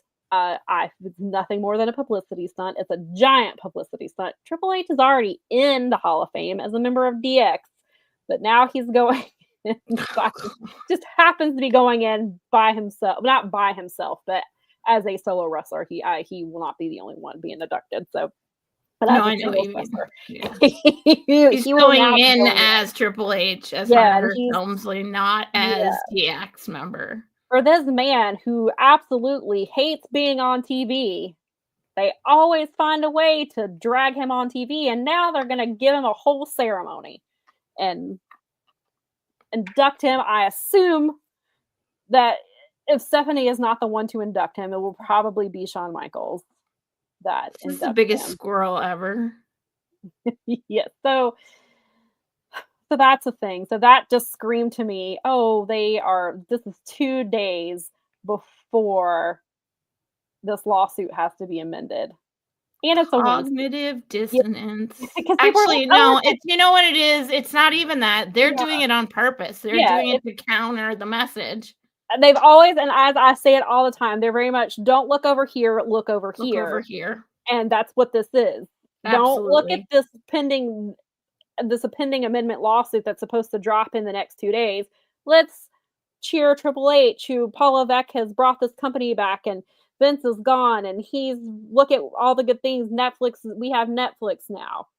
We're going to do the Royal Rumble in Saudi Arabia next year. Like, look at all these things how Triple H is advancing WWE. Don't look at this over here. Look at Stephanie being on SmackDown with the kid. Look at Stephanie opening Royal Rumble. Don't look at the fact that she has now been publicly named as corporate officer number 3. Don't look at any of that. Look at Nikki Bella.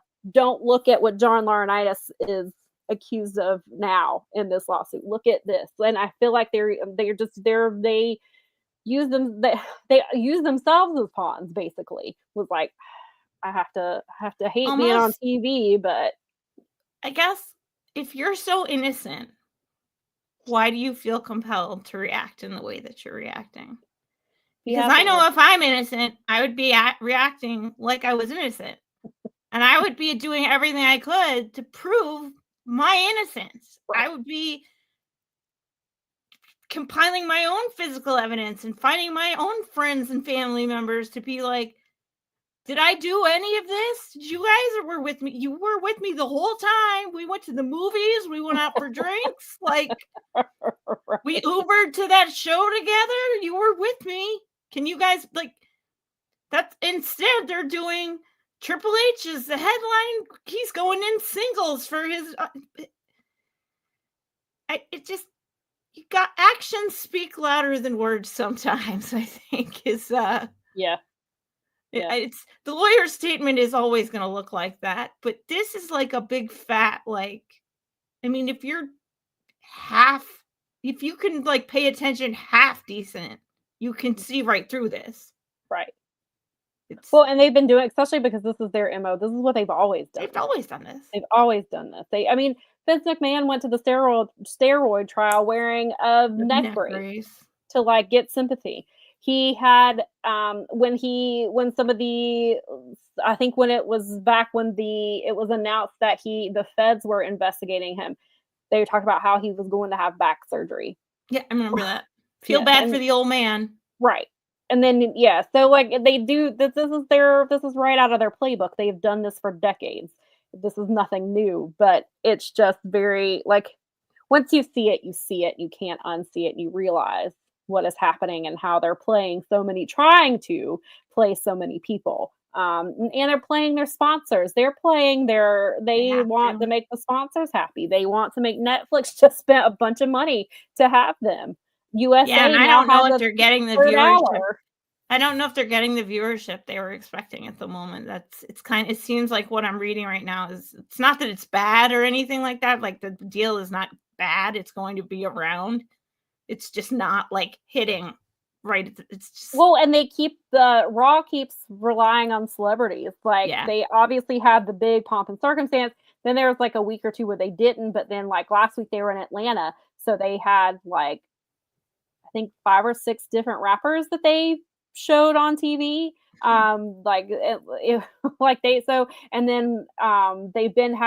had like Jey Uso. One of the things now is he comes through the crowd. He kind of like the Shield used to do, and he came out with who did he have with him? I don't think it was Quavo. It was which rapper? Because it was another rapper that they had shown previously, and he came out with him. Like, so they're doing these things. I mean, obviously part of it is to get more attention because AEW is doing it with the Costco guys, but it feels like now they're doing it because they want, and again, this is what they've always done. But nobody at AEW is accused of anything remotely like this. When the ratings are down, they would always bring back the nostalgia acts. Right, they would have the full Raw show where it was nothing but the nostalgia acts all night long. They did the DX reunion one night on Raw. They did the 25th anniversary of DX and stuff like that because they wanted to pop a rating, which all companies do it, but they have always relied on bringing in celebrities to legitimize them. And it's not, so we thought, okay, this is just Netflix, they're going to do it. Nope. They did back away from it for a couple of weeks, and then now they're back. They're doing it again. They have to. So, and then they're getting ready to have a TV show. I forget. It's kind of like a roundtable thing, and it's hosted by Gabriel Iglesias, the comedian. And so, like, they're bringing in this type of stuff, and so it's what they do, and it's what they've done, and they still continue to do it. Yes, Fernando says is right. They do rely a lot on celebrities, and they do have a long history of pandering to celebrities. Yes, absolutely. I mean, Netflix was like on steroids the night that they debuted because they were ridiculous because it was in LA, and so they clearly were using it for. I mean, I get it; it's smart. They're using it for content and using it to get people interested. But that's what they do, and they are definitely like, especially because we're getting into Mania season where it's going to get ridiculous. And at Mania, I'm sure, but they've done that since they used to involve Cyndi Lauper back in the day in the early days of WrestleMania. So that's not unexpected yet. And I think Vince instead of all these goofs and we get Bad Bunny back, I think he wants to come back. He was talking about it a couple of weeks ago, about how much he loved it and how he said something crazy like, I don't think I did enough, or I can't, or how he worded it. And I was like, my guy, you did a destroyer on Damian Priest. You did a lot. But yeah, apparently, I think he wants to come back too, which, I get, but something they rely heavily on. So the Paul Levesque headlining the Hall of Fame is nothing more than just look over here, not over here. It's nothing more than a publicity stunt. They knew that this lawsuit was coming, and so they announced it because people are like, oh, they announced it on a Wednesday, ha ha ha, same day as Dynamite. No, They did it because it was 2 days. They did it because they got a copy of that lawsuit before Yeah. it hit the, or Right. at least they knew they were going to be getting a copy of a new amended lawsuit. So they tried to throw something out there that would make you all feel warm and fuzzy instead of paying attention to the fact that Vince was. They did that. We talked about it before. They did it with Mandy Rose. I forget what the distraction was, but it was so you wouldn't know that the next day it was coming out that they fired Mandy Rose for content that she was posting and that they didn't have. Oh, her OnlyFans stuff. Yeah, and they didn't like that she was getting all that money and they weren't getting any of it. They weren't getting a piece. Yes, he did. Yeah, Bad Bunny did say he's the best celebrity wrestler. Yeah, so far he appears to be the best celebrity wrestler. I'll give him that, all Maria. Right. You know what? If Bad Bunny embarrasses the hell out of Logan, I would not be mad at that. That's fine. Yeah, I'm good with that. I can't stand that guy. And he came back on Friday, and those fans booed the hell out of him, which was great. They did not want him. Yeah. All right. Content that they encourage by approving her character. Yeah, exactly. Yeah. Yeah, of course. Yeah. Well, I mean, that's WWE logic for you folks. They made that character so she can't make money off. They don't want her making money off of it. She was released unfairly. 100% agree with that. So yes, the Royal Rumble. I did watch some of it because I was because on Saturdays I'm always on Collision. I do live coverage of Collision. They still wanted that because I was like, "Do you need help?" And they were like, "No, I think we're good. Just cover Collision." Because Collision they taped immediately after Dynamite on Wednesday because a lot of that talent is on the Jericho cruise. Jericho's cruise is going on right now. Okay, that's what it is. I was like, because I've seen that's it. Oh, of course, it's February. Duh. Yeah, so I've seen various tweets about people that's been there. There's I know there's Will Ospreay doing like MXM dances, and he did karaoke where he was basically just yelling the lyrics. Then I've seen video of Harley Cameron performing and doing different things.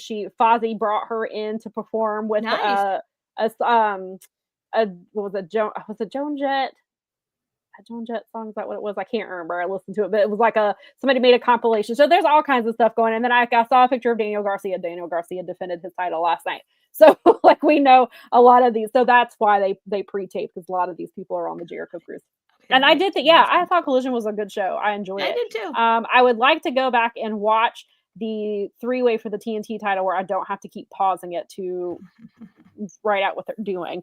And I actually did not hate the Mid-South street fight. It actually, even though it was hard to write and to keep, and of course I did not include everything. Because so much was happening, especially because like Mox and Dax were in the crowd and Cash and Yuta were by the ring, and they're both like, they were not doing a split screen, they're just popping back and forth. So it was a lot to cover, but I didn't hate that match. It was actually had some enjoyable stuff, and I thought it was a really solid episode. I not necessarily thrilled that they just kind of crammed Megan Bain's singles debut against a local wrestler. I mean, I get what they're doing. They're showing you, oh, this woman's tough. Like, she beat her in 1 minute and 25 seconds. Like, I get what they're doing. They've done that before. She's booked and busy with her GCW schedule. She's got to get in and get out. She doesn't, as Taz says, she does not get paid by the hour.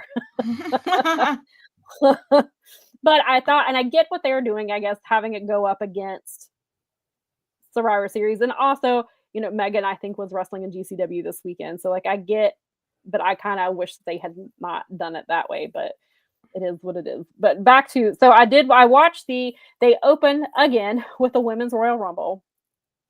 So I watched that. I was happy that I got to see the tag match, which was Motor City versus DIY and a 2 out of 3 falls match. That is something that is a match that both teams are very familiar with. And of course, it was Motor City's first PLE match, so I wanted to see it. And it's the first time the tag team titles have been defended on a PLE since last WrestleMania, which was dang. Yeah. And so, and they finished that match like 5 minutes before Collision started. So I was like, thank goodness. And then I was going to go back afterwards, so I knew what we were talking about. And what the last 2 matches was, it was Cody versus Kevin Owens in a ladder match for the undisputed WWE championship and then the men's Royal Rumble. But by the time I was able to turn it over, it was spoiled in the group because he wasn't watching and was like, or he was surprised at who won the Royal Rumble and we hadn't gotten to it yet, but it wouldn't have mattered because I saw it in Slack like 3 seconds later when I went to tell them that the Collision stuff was up. And then, so we were going to go back and watch it. We did watch the press conference and it went exactly as expected. They picked 5, I think there were 5 questions, not 6. It was either 5 or 6 questions, all softball questions, nothing regarding the lawsuit, nothing involving Paul Levesque's office wall, sharing nothing, none of that. There was no mention of the lawsuit whatsoever because it definitely felt like they handpicked who was going to ask questions, and they went with they were very softball questions as expected. And somebody I was talking to said that she turned it off after the first question because she realized where it was going, and I was like. And Nikki was like, I don't even know why we're watching this. He's not going to say anything. They're probably not going to ask. And I was like, you are correct, but I still need to see. But then it wouldn't let us watch the replay. We waited. It had the replay in Spanish, but the replay was not up. And so we checked again at like 12 or 12:30. I think they must have finally put it up at 1 o'clock, but we'd already given up by then. And I already knew who won both matches. And so I know some of the people who came in the men's Rumble, so I can talk a little bit about that. But the women's Rumble, of course, had the return of Charlotte Flair at number 27. We were like, Nikki thought she was going to return at 30, but we knew she had already been releasing vignettes that she was coming, that she had entered the Rumble. So we knew it wasn't a surprise. It was just a surprise of where she was going.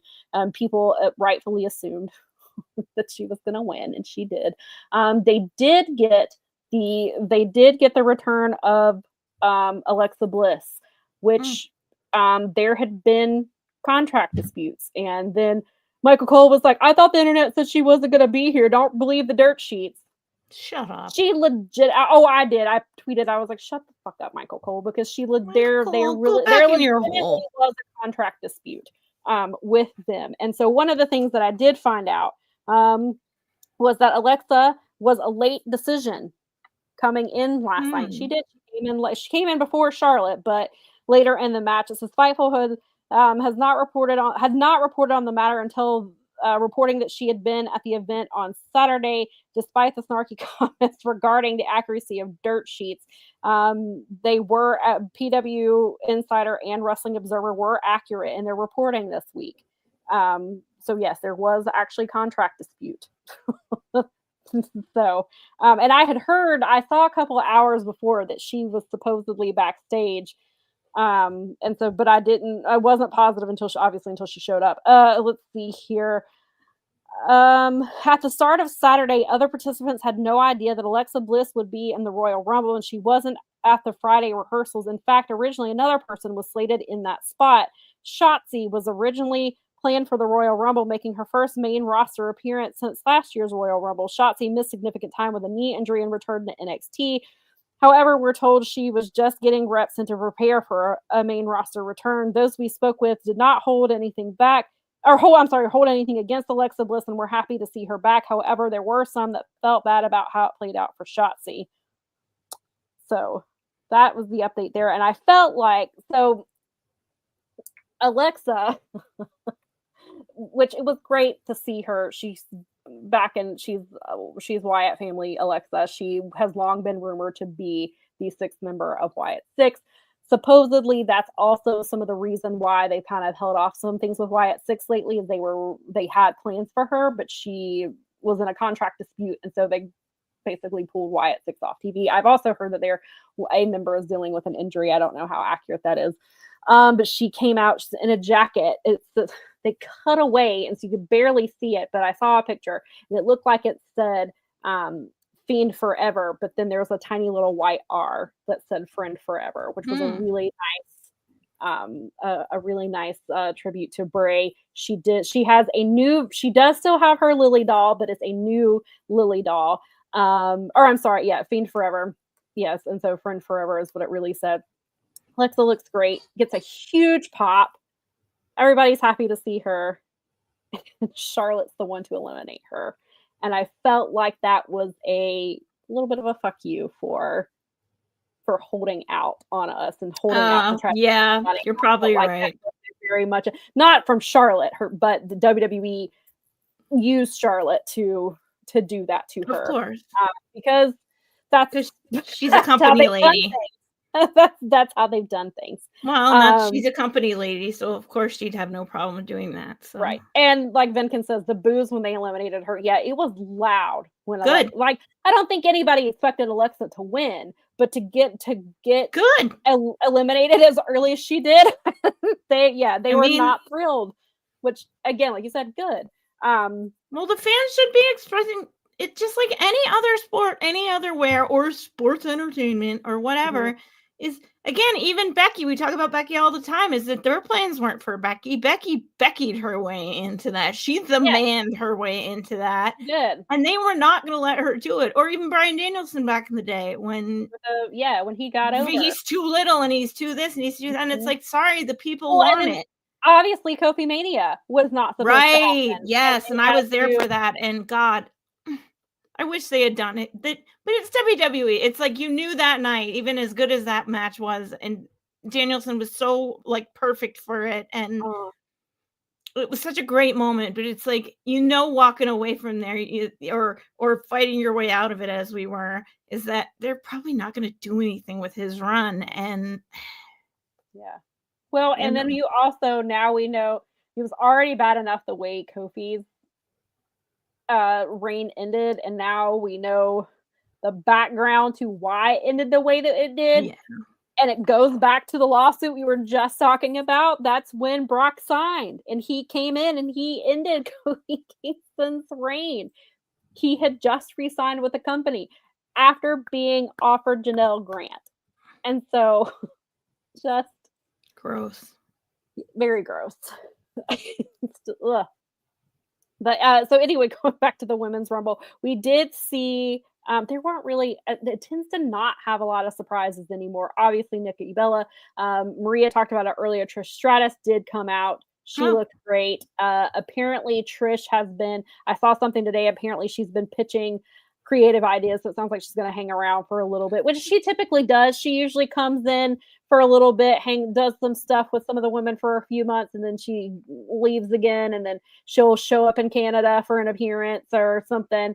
So, she was. I mean, she was a surprise, but she wasn't, because she's always around in this time. And then, of course, we got the WWE main roster debut of Jordynne Grace.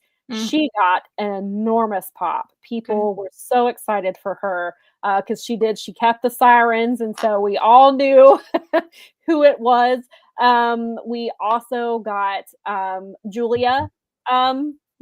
She made her Royal Rumble debut.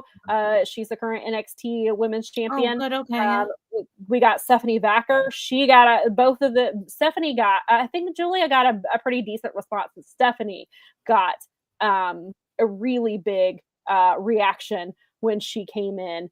So that was really cool to see. They did bring Roxanne back up, and Roxanne, she's like, I don't know what, she should be on the main roster at this point. There's nothing else for her to do in NXT. And we thought maybe that's where they were going, because she made it to the very end, and then Charlotte eliminated her, which just, it felt so, obviously there was a lot of disappointment there, because it felt like the perfect time for someone of Charlotte's stature to put Roxanne over. You put the future over. And the final three were Charlotte, Nia, and Roxanne. So it kind of felt like past, present, future, because obviously Charlotte she's been champion multiple times. Yeah. Nia just lost her title.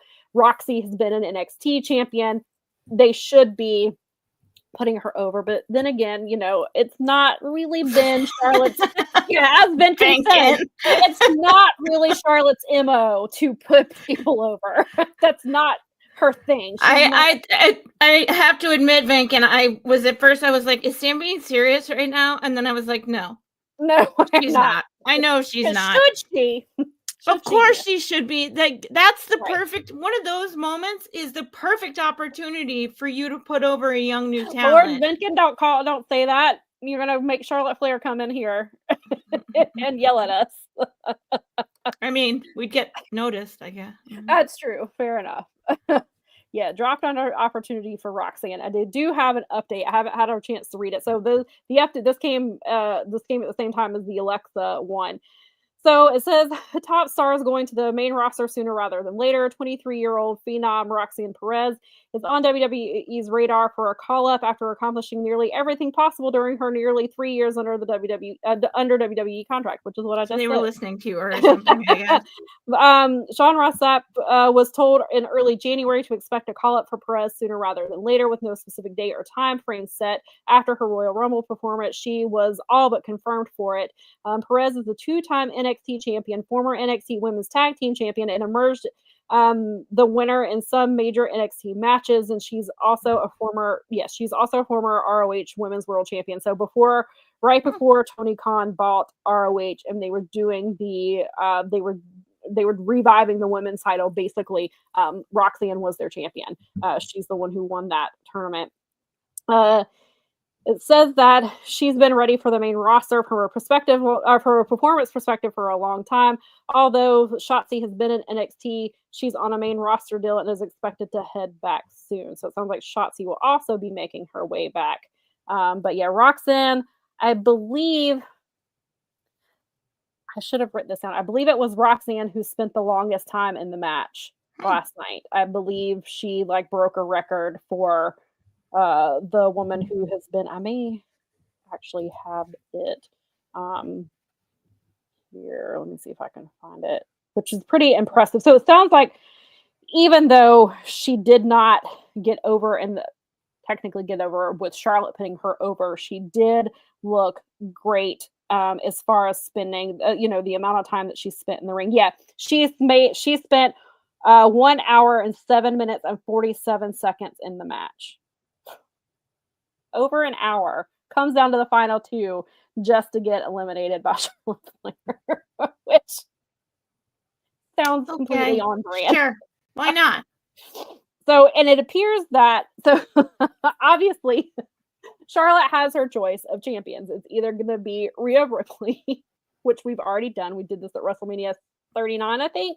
And then they also had the NXT storyline that they did prior to the Mania match. Or Tiffany Stratton. Very obvious that she's going for Tiffany Stratton. She's the new It Blonde. Her finisher is the prettiest moonsault ever. Got it. Charlotte Flair does the moonsault. There obviously are comparisons because of what they look like. Tiffany she's very athletic, similar to Charlotte. There's a lot of comparison between the two. Clearly the Mania match we're going to get. I will not be surprised at all if Charlotte dethrones her. Wow. It would not surprise me. Yes, I did. Finkin asked if I saw the Rhea Tiffy video.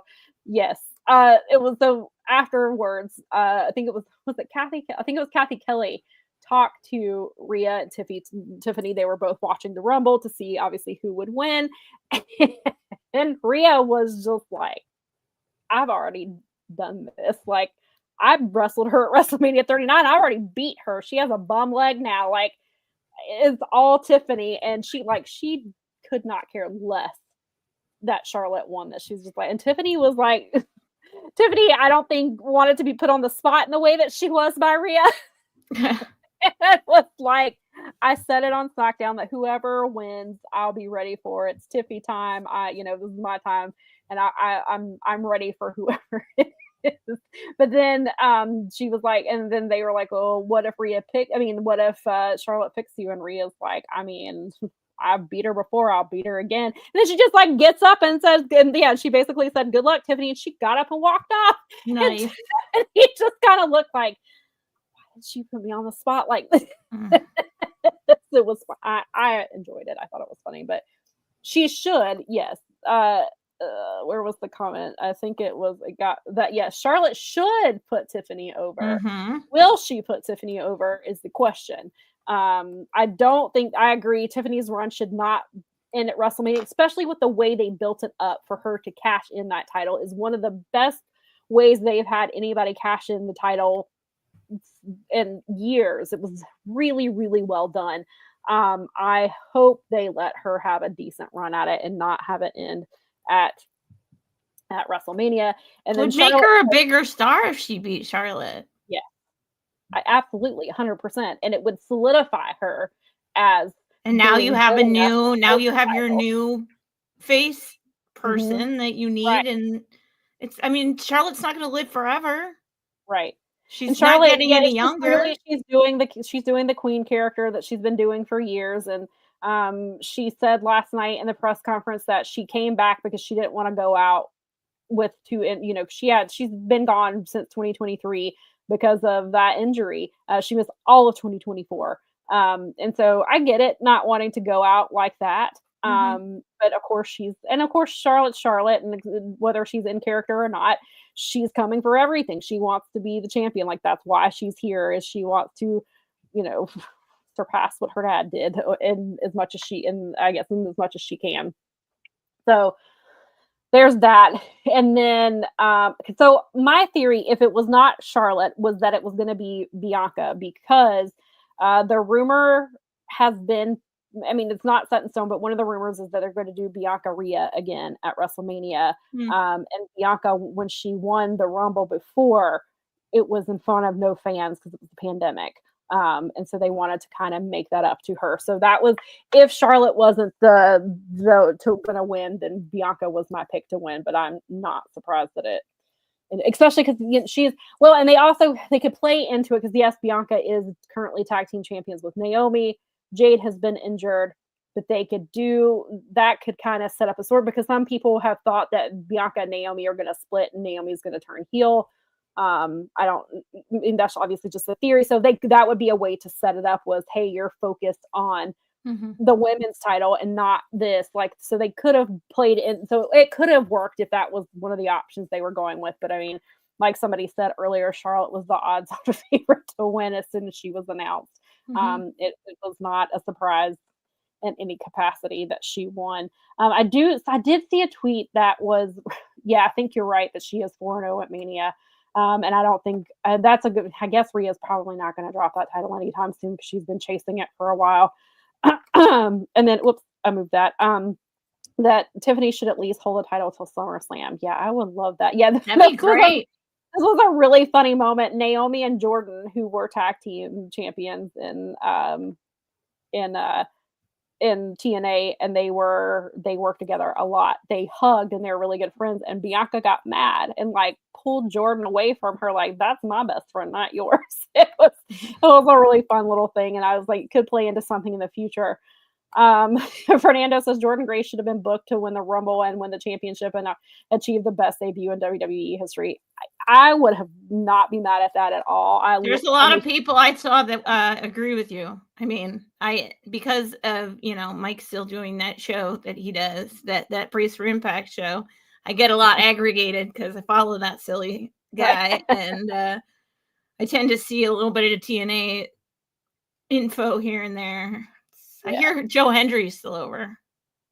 Yeah, I heard that too. I heard he was super over. This is just what I hear. He hasn't, or I think Mike asked if he cooled off at all. So I don't believe he has. I don't think he has. I don't believe that's happened. But I've been a longtime Jordan Grace fan from her early days in TNA. I am a huge fan of her. I love the spot they did.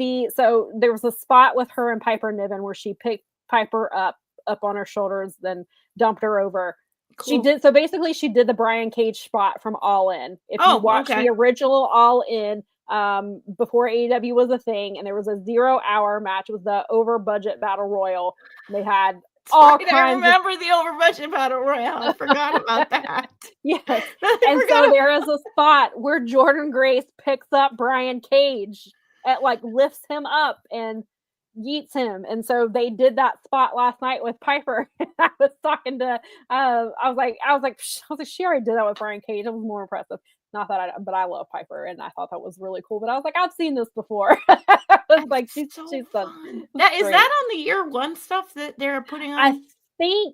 I think so, but I'm not positive. But we've been watching on Max. It was 0 hour, so I believe that's on YouTube actually. You can go back and watch the All In 0 hour because that was the first 0 hour. That's where that whole thing started. When they refer to the pre-show. Well, now, so when they refer, except for when it's the buy-in when they're in Vegas, but when they refer to it as 0 hour, it is a nod to the original 0 hour from the very first All In. And that's where that moment happened. And so I thought that was really cool that they brought that back. So yeah, that was pretty solid. Then we got the tag match with DIY and Motor City. It was a pretty solid match. The ending kind of dumb, but it plays into what they've been doing. SmackDown, well, WWE in general likes to do a lot of disqualification endings. I know AEW was getting to a point where they were doing a lot of those interference endings too, but SmackDown in particular loves them. They're several weeks ago, they did 2 matches in a row ended because of outside interference. So it's on brand for SmackDown. So DIY is they get if you're not keeping up with WWE DIY are heels now. They turn on Motor City to get the titles. So that's the dynamic we're working with here. And they used Pretty Deadly to help them. And then Pretty Deadly got a shot. I wrestled Motor City, and DIY was supposed to be out there to help them. They were like, no, do it yourself. So it's kind of causing friction. Los Garzas are in the mix. So they are at least trying to do some stuff with the tag team division, which is nice to see. And so it was a 2 out of 3 falls match. DIY got the first fall very quickly. They kind of psyched them out. They didn't. Chris Sabin thought that Gargano was the legal guy. He thought that they tagged in, but he actually didn't. And so that set Ciampa up to be able to pin him to get the first fall. And then obviously Motor City gets the second fall. The match is going on pretty well. Motor City looks like they might be about to win their titles back when somebody in a hood appears on one side of the ring, and then somebody else comes on the other side of the ring. And Nikki and I knew immediately who it was.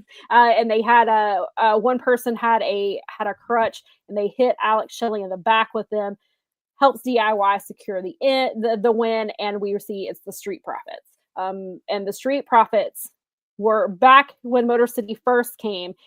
There was a match for the number 1 contenders, and DIY screwed Street Profits, and it eventually led to Motor City winning the tag team titles that same night. And so Street Profits have been obviously rightfully pissed since then. We haven't seen them. They were attacked by DIY, but somebody from Pretty Deadly lied and said it was somebody from Los Garzas. And so that's how Los Garzas got into the mix, is because they thought that and then Apollo Crews was like, no, it was not. I saw it. I was walking backstage. It was actually DIY. This was before the DIY heel turn that this happened. So they are kind of involving all 4 teams, but then after the match, they attack DIY. So we're dealing with, I'm here for heel Street Profits. They've tried to do it before, but I think it can work now, with Motor City kind of being in the picture here. But it sucks because they obviously were trying to get to DIY so they can get their title shots. And I guess they wanted to make sure, they basically were ensuring that DIY kept the titles so that they could face them for the titles without Motor City, but Motor City ends up getting screwed. So typical WWE booking. So it'll be interesting how that plays out, but I'm glad that they at least care about the tag titles on SmackDown, even if it is a little messy, but we're getting there, because it was practically non-existent before Motor City arrived. It was, yes, there's A-Town Down Under, but they didn't really give a shit about the tag title. So at least they're trying. There is an attempt, at least on the SmackDown brand. And then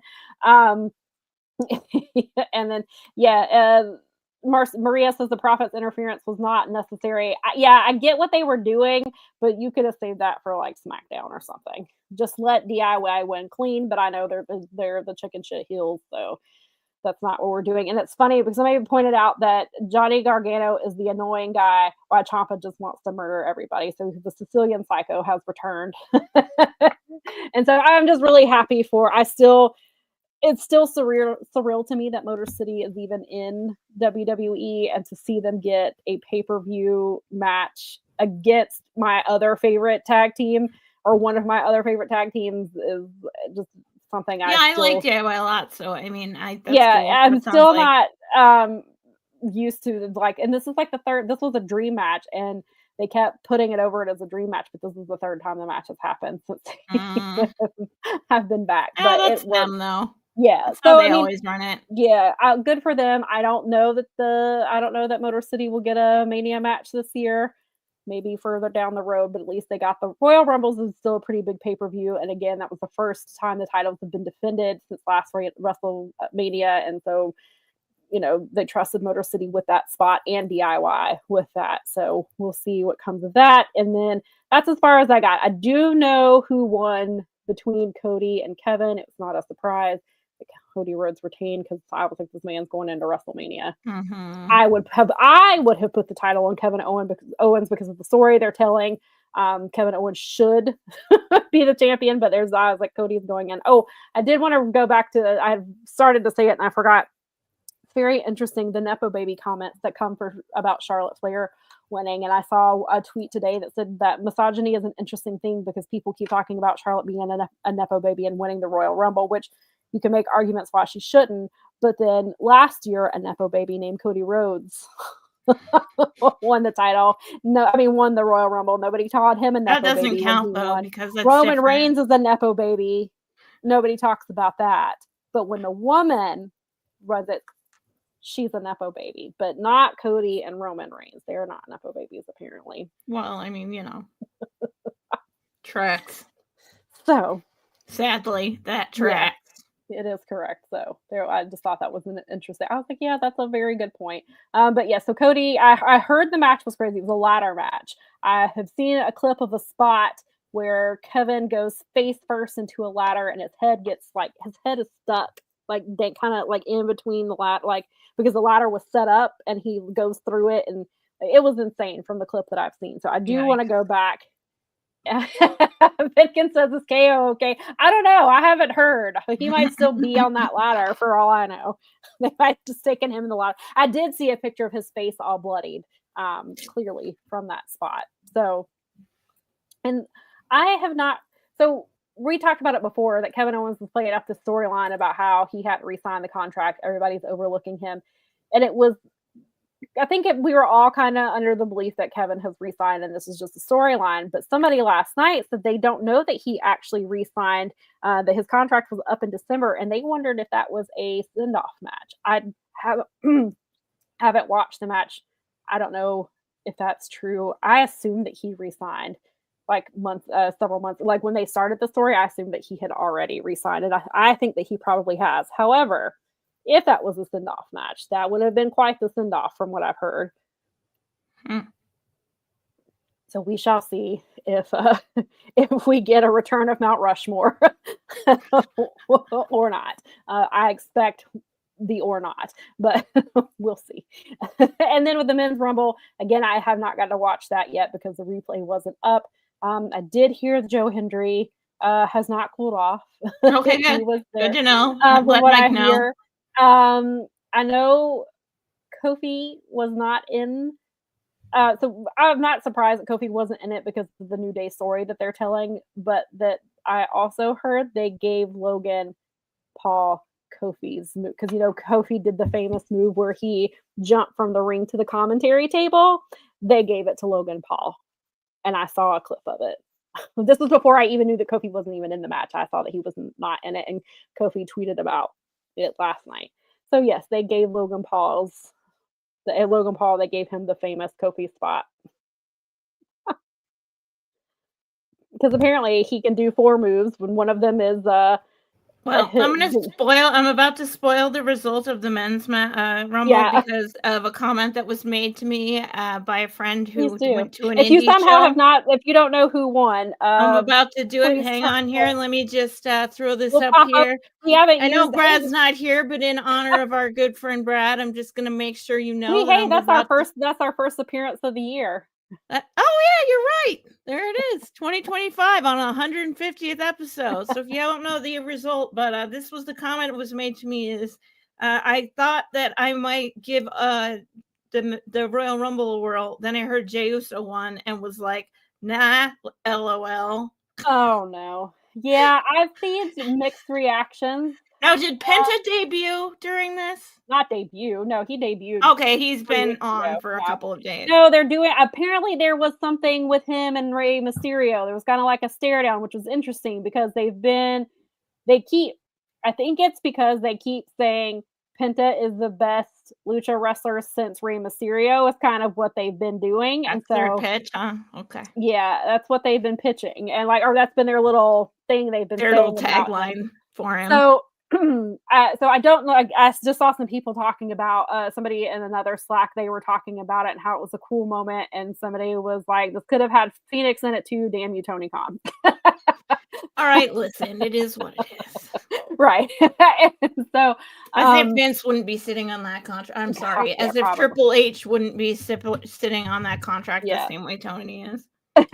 So yeah, there was that, and I saw a lot of mixed reactions to Jey Uso winning. Jey Uso is extremely over. He is their number one. He's their number one merch seller. They get 70,000 people to yeet with I know him. He's the real tribal chief right now, and he's an excellent tag team wrestler. Yes, singles wrestler. That's debatable, depending on what you think.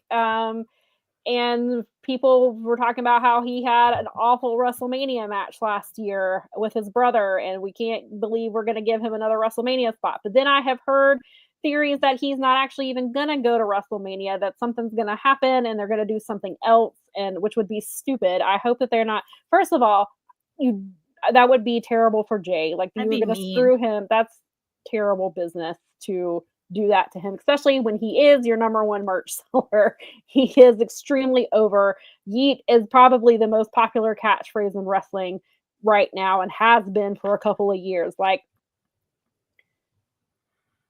And if they're he's already said he's coming for Gunther. That's the story they've been telling prior to this anyway, because he wrestled him at Saturday night's main event, and Gunther told Jey, "You're a very good tag team wrestler." And he basically said him and Jimmy are interchangeable, not just because obviously they're twins, but I guess talent-wise, they're both good tag team wrestlers. They're interchangeable. They don't singles, they just completely just buried him.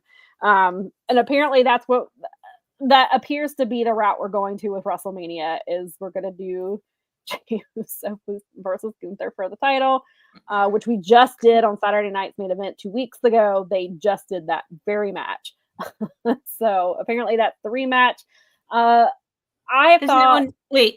There's one more before WrestleMania, right? Is Elimination Chamber. So I think some people think that something's going to happen at the Elimination Chamber where Jey is not going to Mania. I don't know how they are going to get there.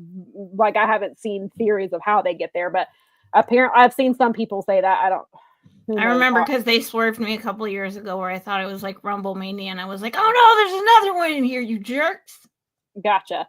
Jermaine says Penta and Rey were 1-2 in the Rumble. Okay. That makes sense. Okay. And so, where was I going to go with this? So it's felt like, I thought where they were going with this is I thought CM Punk was winning the Rumble because they have been he's getting his Mania match. That's the one thing CM Punk has never done. Even when he was champion, even when he was the most over wrestler, John Cena got those main event spots, or Triple H got them. CM Punk, when he should have had those main event matches, was not getting them. They put him interesting. There would be 2 matches. And so he's always wanted to do that. That's been his. Then obviously he was injured last year's Royal Rumble, missed Mania. So now he's Like, we got to do this. Like, this is it. This is my chance to go. And so they've been kind of teasing us a little bit. Like, Cody was on, I believe it was Raw last week. CM Punk came out there and was like, you know, we've been friends, you know, we've known each other for 10 years, all the stuff about their history. Cody was like, when I came up, I was always chasing you. Like, you were chick magnet Punk. Everybody, all the guys wanted to be you. They wanted your spot. They wanted to, and, you know, you're one of the biggest stars in the company, all this stuff. And he was like, and then I surpassed you.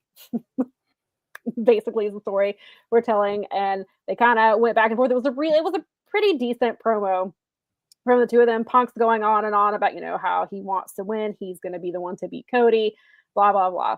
Well, then Friday night, Kevin Owens is talking in the ring and he's like, everybody's overlooking me. Even you, Joe Tessitore, you're on commentary, but you are overlooking me. So they gave him this moment. Well, CM Punk comes out, apologizes for interrupting. These two men legitimately do not like each other. In real life, Kevin Owens has always been clear about the fact of how he feels about CM Punk. As from what we could figure out, this was the first time they have ever been in the ring together, ever. In Ring of Honor, they never shared a ring together. It was Kevin Owens' run was coming at the time Punk was on his way out. The T-shirt comment thing happened there on the way out. And then by the time Kevin Owens came into NXT, Punk was gone.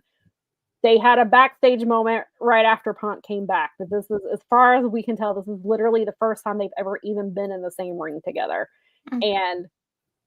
And Kevin told him, like, I know this is your dream. I know how much you want this. But nothing would make me happier than to be the reason you don't go to WrestleMania. Like, I want you are going to die old and miserable without ever and alone, never having wrestled the main event of WrestleMania. And I'm going to be the reason why.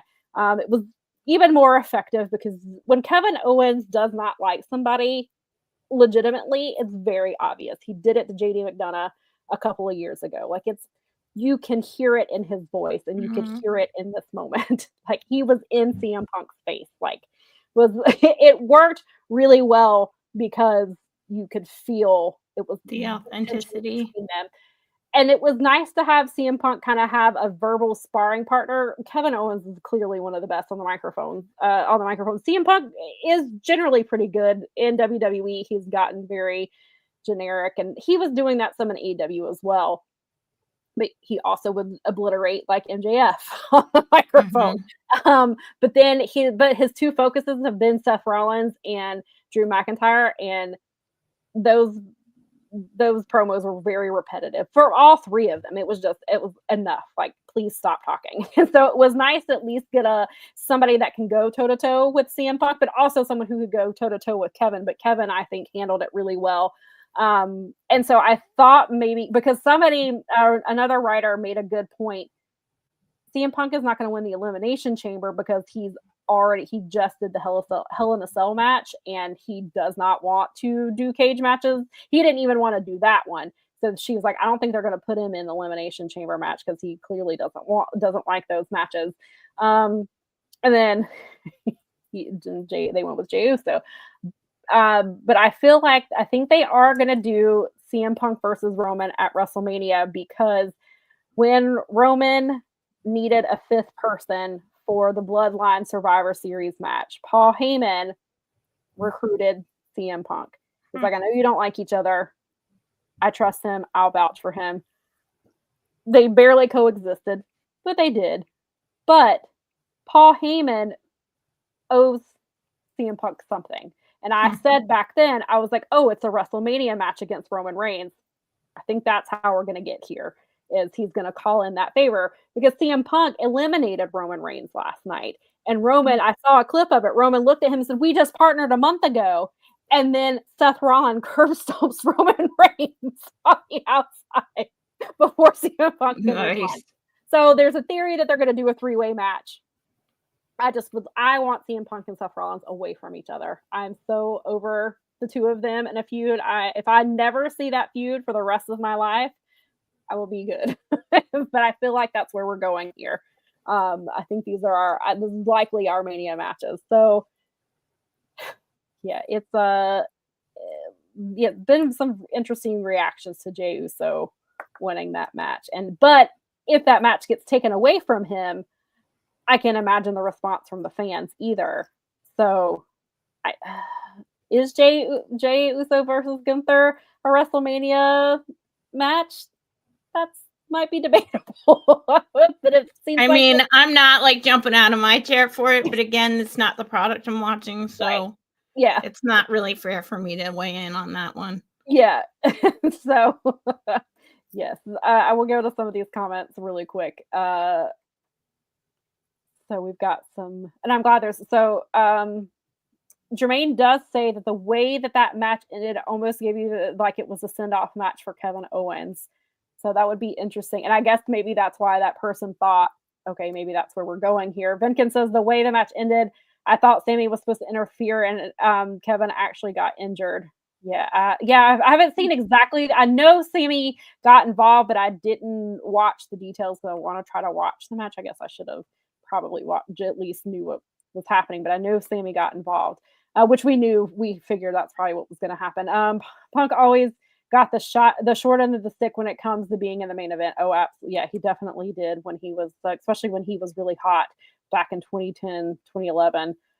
Jermaine says, I have no problem with Jey Uso winning, but my problem is you just had him lose clean 7 days ago to Gunther. Right. And I think that's some of the argument there as well, as we just did this. Like, the Punk Cody promo was excellent. Yeah, I thought they did really good because you can hear that they've been friends for a long time and how that, and Punk even, Cody even said, like, when Punk first, all that stuff happened and he was leaving, Cody was like, because people tried to say that CM Punk was the reason Cody left, and Cody was like, Punk and I are friends. Like, we don't, he has nothing to do. Ira left for other reasons, has nothing to do with him. Vinkin says that Jey has lost 3 times to Gunther. Maria says KO and Punk in the same ring was magic. KO is the best storyteller in the business right now. Kevin Owens is, and I think we know how good he is, but he still feels underrated about how good he is. That's the one thing about there's a few positive things for me for having to watch WWE, and Kevin Owens is definitely one of the highlights for me. When I was not watching WWE, he was one that I missed a lot because I just really enjoyed his work and everything he does. Yes, KO with Logan was amazing. Oh, that was one of the things. CM Punk got him back a few times. He said, well, he said, stop me if you know who this is. There's somebody who has lost 5 title matches at Royal Rumble. Wait, that's you. Also, I have never lost to Logan Paul. And that little jab seemed to get Kevin a little bit. And it was funny because one of the girls was like, I don't like CM Punk, but that made me laugh. She was like, that was funny, and he delivered it. Vinkin says, I bathed it in prime. Punk versus Roman for sure. Yeah, definitely think that's where we're going. You saw that shot of Roman in the corner looking at Seth. I thought, yes, I did see that. And it was funny because also Jon Moxley curb stomped Dax into a chair last night, which was, I don't know if because he's like, oh, this is going to air on. I don't think Jon Moxley was like, oh, this is going to air against Royal Rumble. Let me do a shout out to my friend. Maybe it was, but it was funny that he did they both did curb stomps last night. And I actually saw the WrestleCon was also in Indianapolis this week, and Jon Moxley and Renee were both there, and somebody brought I think it was a Shield set of dolls, or it was like Dean Ambrose and Seth Rollins, and I believe Seth had already signed it, and Jon signed it with his Dean Ambrose signature instead of signing it as Jon Moxley. And I thought that was really cool that he did that, with it being a Dean Ambrose and Seth Rollins thing. I thought that was really nice. That sounds like him, though. That's from all accounts, that sounds like the guy he is when it comes to stuff. Like, he's not gonna care about that sort of thing. Let's see here. Maria believes that Jay winning the Rumble was a mistake. Fernando says, why did the Saturday Night main event with Gunther and Jay happen if they were going to do that WrestleMania? Yeah, I really don't know. It's very questionable booking. And I guess maybe that's why some people don't think that's actually going to be the Mania match, because it just happened. And like you said, beat him clean. So, and if he's lost to him 4 times, then what are we doing here? Why do you need to see it the 5th Why time? are we not giving Gunther another match? Jermaine said, I knew John Cena was not winning the Royal Rumble because WWE had advertised him all over the Elimination Chamber match. Yes.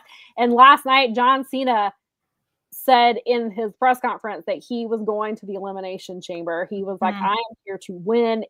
Somebody was like, he almost sounds like a heel. And I was like, for John Cena, that's probably about as heel as you're going to get. But we have had the theory. I've had a conversation with a friend. We think that they could potentially do John Cena versus Cody at Mania, and John Cena in this story would be the heel as much as possible. You could be a heel in this story because Cody is. It's funny because Cody is obviously is a babyface, but in this story with Kevin Owens, Cody is technically the heel here. Like the fans side with Kevin. Kevin is right. He makes a lot of really good points. Right. So I was like, wow, Cody is not going to do a full heel turn.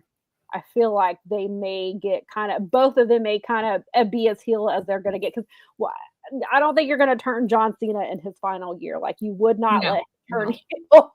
But I feel like in his feud with Cody, they can make it work a little bit with him getting close enough, but not actually turning heel. And I feel like maybe, and that'll make the match more interesting, I think. And somebody said they hope that John Cena loses every match except his final one. Like that's his whole thing, is he's overcoming like how he can't beat any of the current superstars.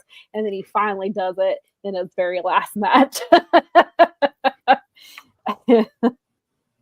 Let's see. Fernando says that night 1 should be a triple threat between Seth, Roman, and Punk, and the winner gets Cody night 2. I could see that happening.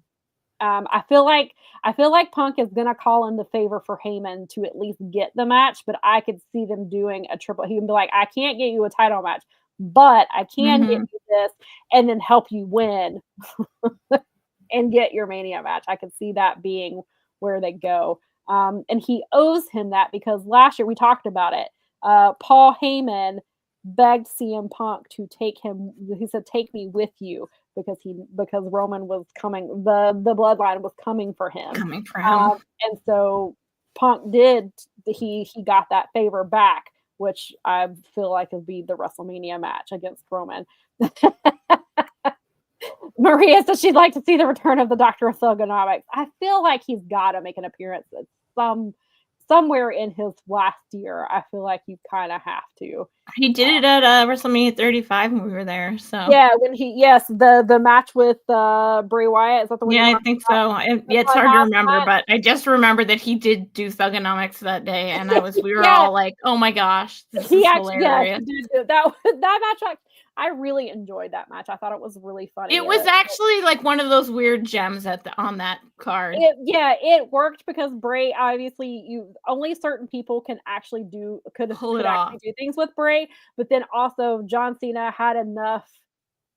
Like he knew himself, he could make fun of himself. He was totally making fun of it. That he had it on lockdown that night, where he was like, "Oh man!" Made it so much more fun because.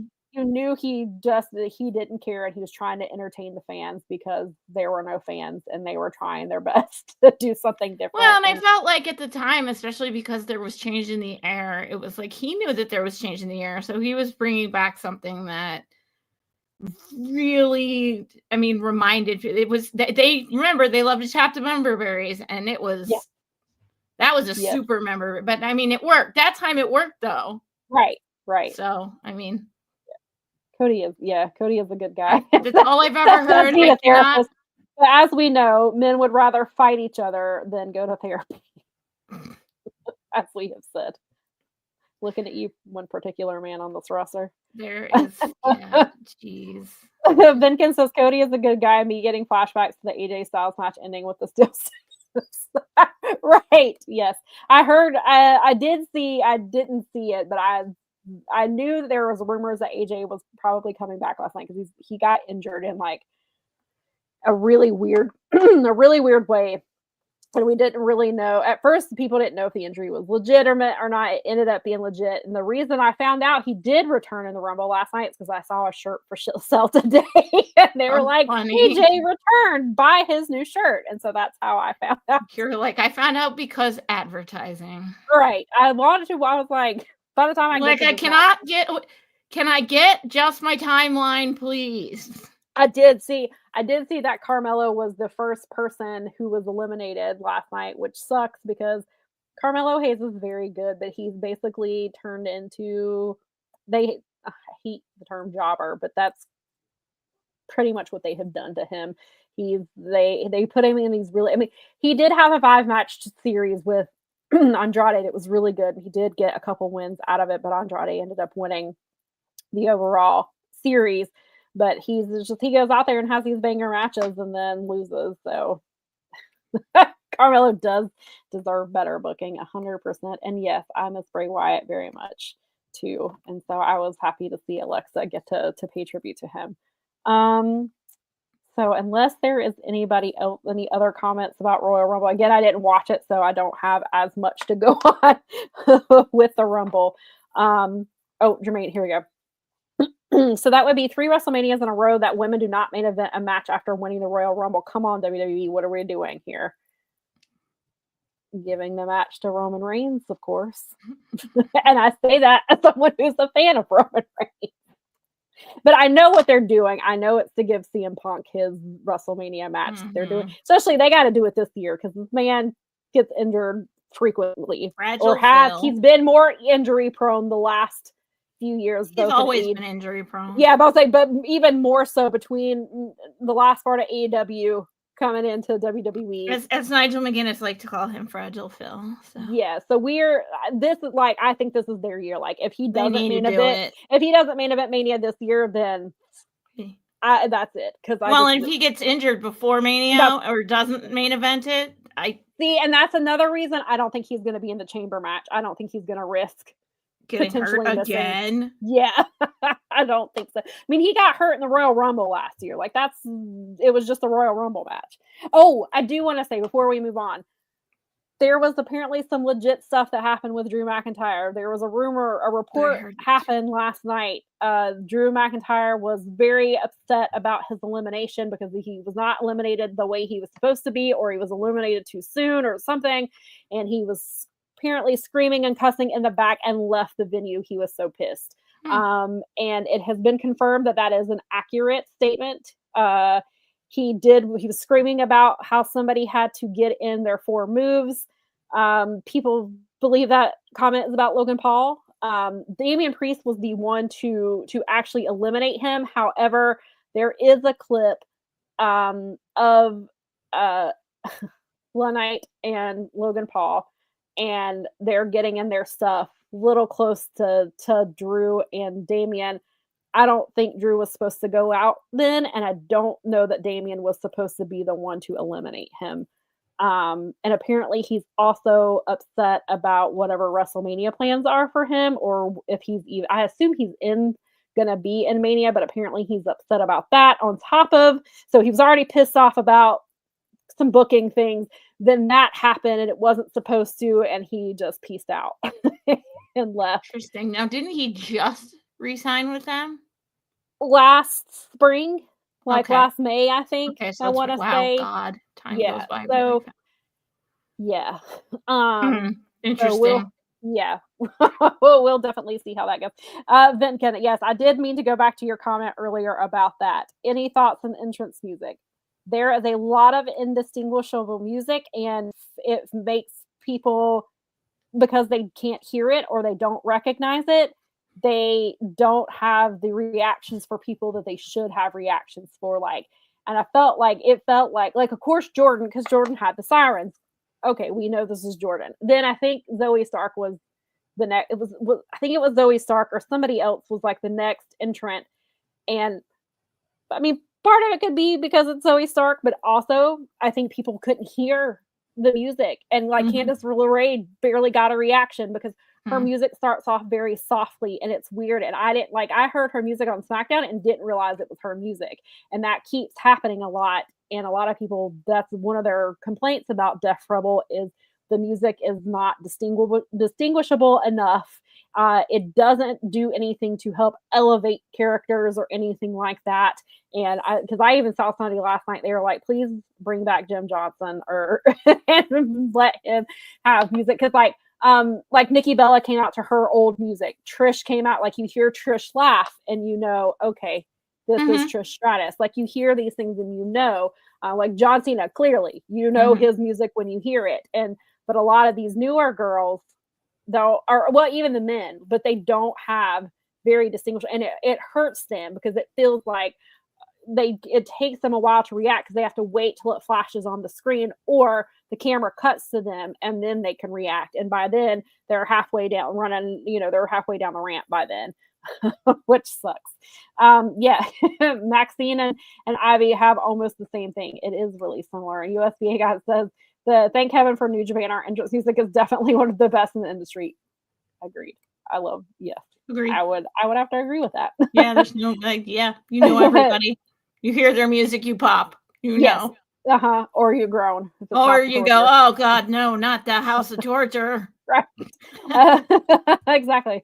Jermaine says I would have had Cena either win the Royal Rumble or Elimination Chamber match, had him challenge and beat Gunther for the title, then put over Braun Breaker by dropping the title to him. And he even made reference, I believe. Didn't John Cena make reference to putting people over? I can't remember now what he said last night. I mean, he is kind of putting himself over as like he's here to win the title.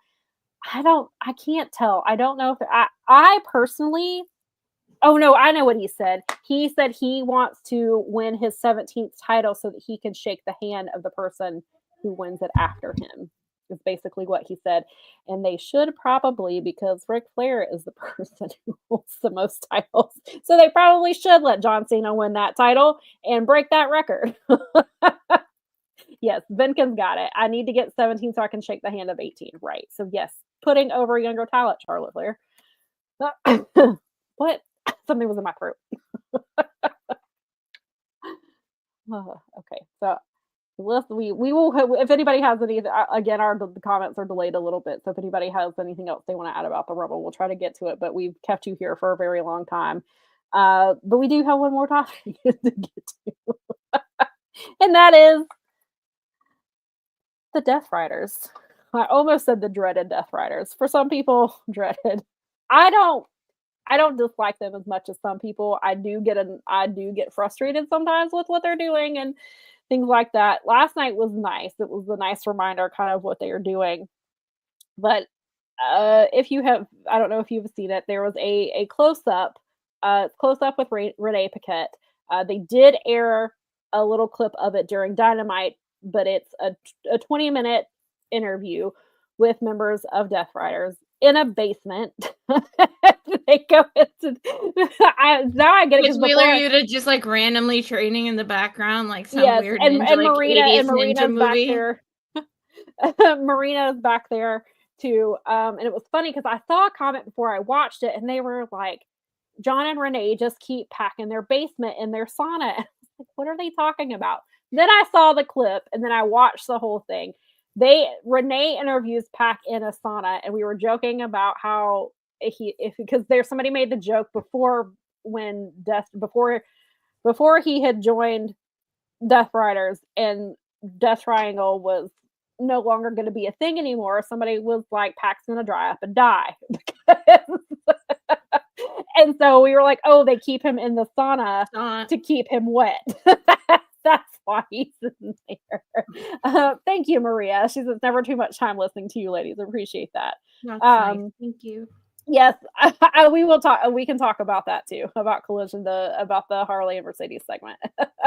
But so back to this interview. Did you end up having a chance to go back and watch it? I did. I watched the whole thing. Okay, yeah. So I finally. Took me forever. Once I finally got that article turned in, I was like, we have to watch this. I gotta see this because this is the topic we're talking about. And also I wanted to hear, because I saw a few people say, I'm glad they are airing some of this interview. It was really well done. we probably should have had, and then I saw somebody else like, we probably should have had this explanation from Death Riders a long time ago. Not that I think they're trying to retcon it or anything like that. I think maybe they thought it would just, people would be able to figure it out. But John Moxley talks in riddles. We don't exactly, and then he'll say certain things. So I did make some notes. So I would remember what to talk about with this interview. I do recommend watching it. Take 20 minutes, and it's got some interesting information. So basically, Claudio does a lot of the talking. John Moxley he keeps pacing around. He's like literally about to climb the wall. So because he's like got his hands on him. He rocks. I don't think this man. I feel like this man does not stand still. Like he's very just like the way he moves. Like I feel like Renee deals with this all the time. This is just a person who constantly is moving. And it's funny. But so Renee, even before the interview starts, she's like, "We'll address the elephant in the room. Yes, John Moxley is my husband. He's a completely different John Moxley or a completely different John when the bell rings. There's basically a John at home and a John at work. When the camera goes on, he's work John Moxley." And she's like, "This is the most like she's never seen John in this mode before. Like he has changed as far as when it comes to work." And she was like, "I just want to get this out of the way." And like she interviewed them, and you could tell like she was getting annoyed by some of the way he was answering things. And he was like, there was one point later in the interview, he snaps his fingers at her, and she just kind of stops and looks at him like, "What are you doing? Like you don't talk to me like that. You don't." She just stopped. Like she literally looked like she was going to cut the interview because he literally snapped his fingers at her. And she later in the interview, he says people need to stop asking questions. And he looked directly at her when he said it and was like, "Why are you here asking questions?" Of course, he also means the fans. He wants the fans to stop questioning them. So Moxley's very kinetic. Yes. Yeah, this is the first. Yeah, Maria says this is the first clear promo Moxley cut since the Death Rider story began. I would agree with that. And so, no, you go. You go. Well, and Colin says, when I watch Dynamite review shows, the storyline gets slaughtered every single week, which is why I wanted to talk about it, because I don't want to speak for Mel, but I don't have the hate for the storyline that a lot of people do. Do I have my frustrations with it? Yes, absolutely. Some of that is not necessarily even with the Death Riders. It's the men around it, like your Adam Copelands and your Jeff Jarrett's and I have a bigger issue with that than the Death Riders itself. However, I do have some things that I don't care about with them, and I wish they'd get on with it. But I think this interview helped. But what are your thoughts about the Death Riders just in general? I hope that this is them getting on with it, because it is the issue that we've had is that it feels played out, and it does. And I think that this explanation where he's like saying, and where he's actually like really explaining it to you, and it's like you kind of got the understood where he was saying, "I'm fixing this. I came here because," and I mean, let's be real. It's like I turned down a big bunch of money from WWE to come here because this was going to be different. Yeah, it was hilarious. Renee looked like she wanted to knock John into next week. She definitely did. Yeah. She's like, "Hey, there's kayfabe, and then there's I'm going to kill you." And she was like, "Listen, I am also working here." Exactly. I am doing my job just as you were doing yours. Please do not. I will break your fingers if you do that again. Snap at me, I'll snap you in half. Right. But so I think that, but so I'm glad that like he kind of clarified for those people that can't read between the lines. He kind of had to spoon feed that, and I do think that he comes off as annoyed that he has to spoon feed people these things a little bit, but yeah. It is a little more coherent. But I also still am of the mind that they need to get on with it. And there's a couple of things that they kept saying over and over. "I'm the king of all things. I'm the king of this. I'm the king of that." Every time you say the king, even Yuta said, "I will follow John Moxley because he is the king. He is the true king of the one true king." Yeah, like we're Lord of the Rings over and here. I'm sorry, but to me, because of the reasoning that I got into New Japan Pro Wrestling is that there is only one king of pro wrestling, the murder grandpa himself, Mr. Suzuki Minoru. Maybe he is calling out Minoru Suzuki and we just don't realize it. Maybe that's where we're getting. Some of this is because they've even had beef over time where even he'll show up and Mox kind of fears him a little. And so I'm like, I mean, the one man we all know John Moxley truly fears is Toru Yano. Toru Yano, of course. And I doubt very seriously that's who he was talking about. But they made a lot of reference, and they also kept saying, you know who you are. Yeah. Like, I'm calling you out, kid, kind of things. And I'm like, and I've talked about who I think this is, and I guess we'll just say it. I said it last week, and now or a couple weeks ago, and I'm even more convinced now with I know who you are, and the reference to the king. It's Eddie Kingston. That's who they are talking about. Eddie Kingston. They are waiting. They're waiting for Eddie Kingston to come back. I think that's when the storyline, because Renee even asked them, where does it end? Where does it end? And they were just like, well, basically never, because he said forever. He said this is going to go on forever, that he's backloading Moxley's, that there's going to be 100 John Moxleys. He wants thousands of John Moxley. So building an army. Yes, he's building an army of John Moxley. So Claudio is the number one guy behind, like Mox is our king. Claudio's the number one guy because Mox trusts him with his life. Right. He's like, I don't say things just to say things. If I say it, I mean it. And Claudio clearly understands that. So that also felt like this goes back to John Moxley is very good friends with Eddie Kingston. His arch nemesis is that guy that you just said you trust with your entire life. Do I think John Moxley meant it? Yes. Does he mean it in real life? Probably. But in this storyline, he means that. So that's shot number one. I felt like this whole thing was to Eddie. Like they were talking to Eddie. That's how I felt. No, that makes maybe it's because I already have it in my brain that this is who they're like. Eddie is. It makes more sense. I feel like Eddie is who he would, because I said that when he killed Rampage, he said, I am the one true king. And I was like, feels like a shot at, and then I was like, I thought of Eddie Kingston, but also Samoa Joe, because Samoa Joe was calling himself the king of television. Samoa Joe had not yet returned. Now we know Samoa Joe he's gone back to got his Hook. thing. Yeah, he's doing his thing with Hook. It's Christian Cage. So they're kind of title adjacent because Christian has the contract clipboard that he can cash in, and Samoa Joe's in that picture. So they're adjacent of the storyline. Then it's funny because they go to Pac. Pac stares into the camera, does not even look at Renee, looks at the camera the entire time. I hate everything about AEW. It's filled with slimy rats.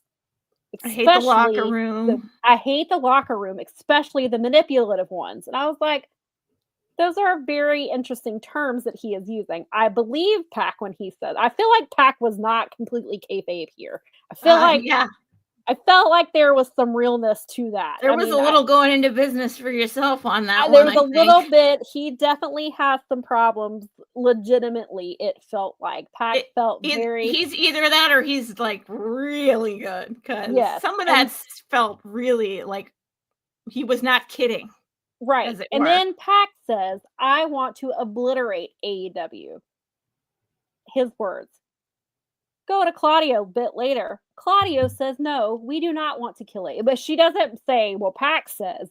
They're talking about it. And he says, I don't want to kill AEW. We don't want to kill AEW. We just think it should be a different way. Because John Moxley says, I came here and it was supposed to be for wrestlers by wrestlers, which is almost a reference to Wrestling Revolver, which is Sami Callihan's promotion that John Moxley is heavily involved in.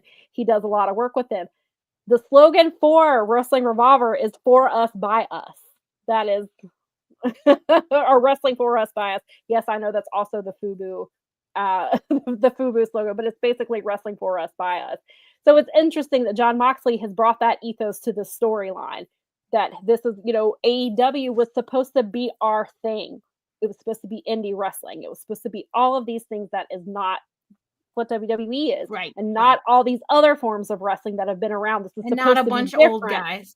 But now look at it. And Jon Moxley kept saying, we are one bad decision from setting this wrestling business back 20 years. And I was like, bro, didn't you just sign a $585 I know, but I was like, where is he going with this? And they also felt like he's making reference to people who, and I think this is what Pac also meant, people who manipulate Tony Khan.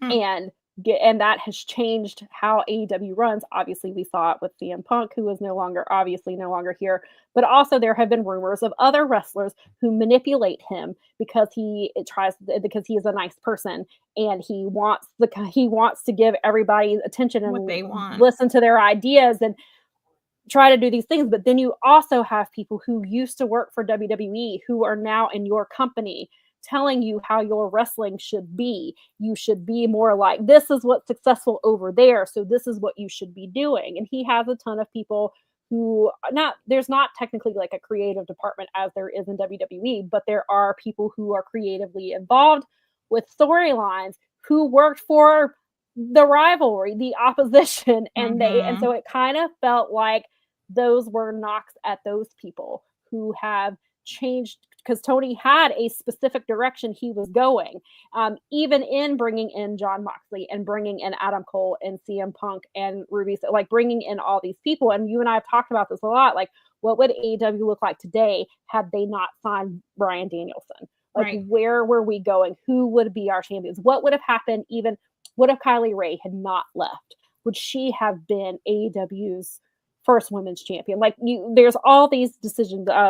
What if they had put the tag team titles on Proud and Powerful or Best Friends? Like, what would AEW have looked like if we continued down this path before these people came in? And it kind of felt like that's what they were getting at, was because they also, Moxley kept saying that he, Pac, and Claudio's generation inherited the wrestling business and they are trying to make it better, which felt like shots at Adam Copeland and Jeff Jarrett. And it feels like now I'm starting to see, okay, this is why the rated FTR storyline is happening. This is why. And so last night on Collision, Adam Copeland finally challenged Jon Moxley for Revolution. We knew this is where it was going, but I feel like this is why, because Jon Moxley resents people like Adam Copeland. It definitely felt directed at that explicit group of guys. Yes.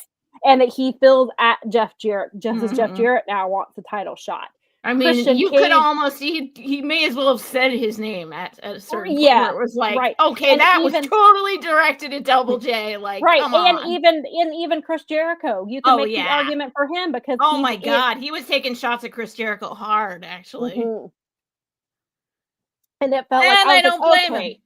I don't blame him either. And I was like, okay, so this is why we're doing this. Kind of agree with them on that. Yeah, exactly. So now I was like, now I see the vision here. I see. So Yuta is in Marina. They are trying to. So clearly they're building Yuta in their not in their necessarily their image or their likeness, but giving him they want to give him the same mindset. He represents Yuta, like the young guy in the thing. Because Yuta said that Mox was always there for him, even when Yuta didn't want him there. And he hasn't thought about. And it was interesting because she said, "Are you happy?" And he said, "I haven't thought about happiness in a long time."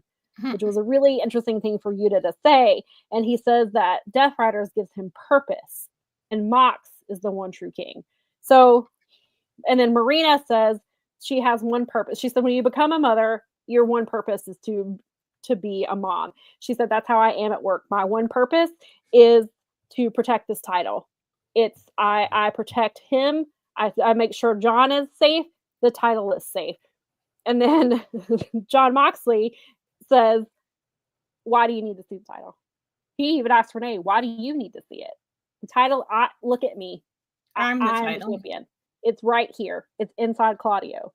You don't need to see it. So when they aired that clip on Dynamite. I was like, so is this why the trios titles have not been defended since November? We haven't seen them. And I had made a reference to that, and they were like, I even forgot that they had the trios titles. And I was like, they don't carry them. They have not defended them. And I think there's a reason for that, even though we've seen Jon Moxley defend the title. And Jon Moxley says, you want to see the title? Pin me. Takes 3 seconds. You can see your title again. You can carry it and do whatever you. And he said, titles are not for pictures. They're not meant to be held up.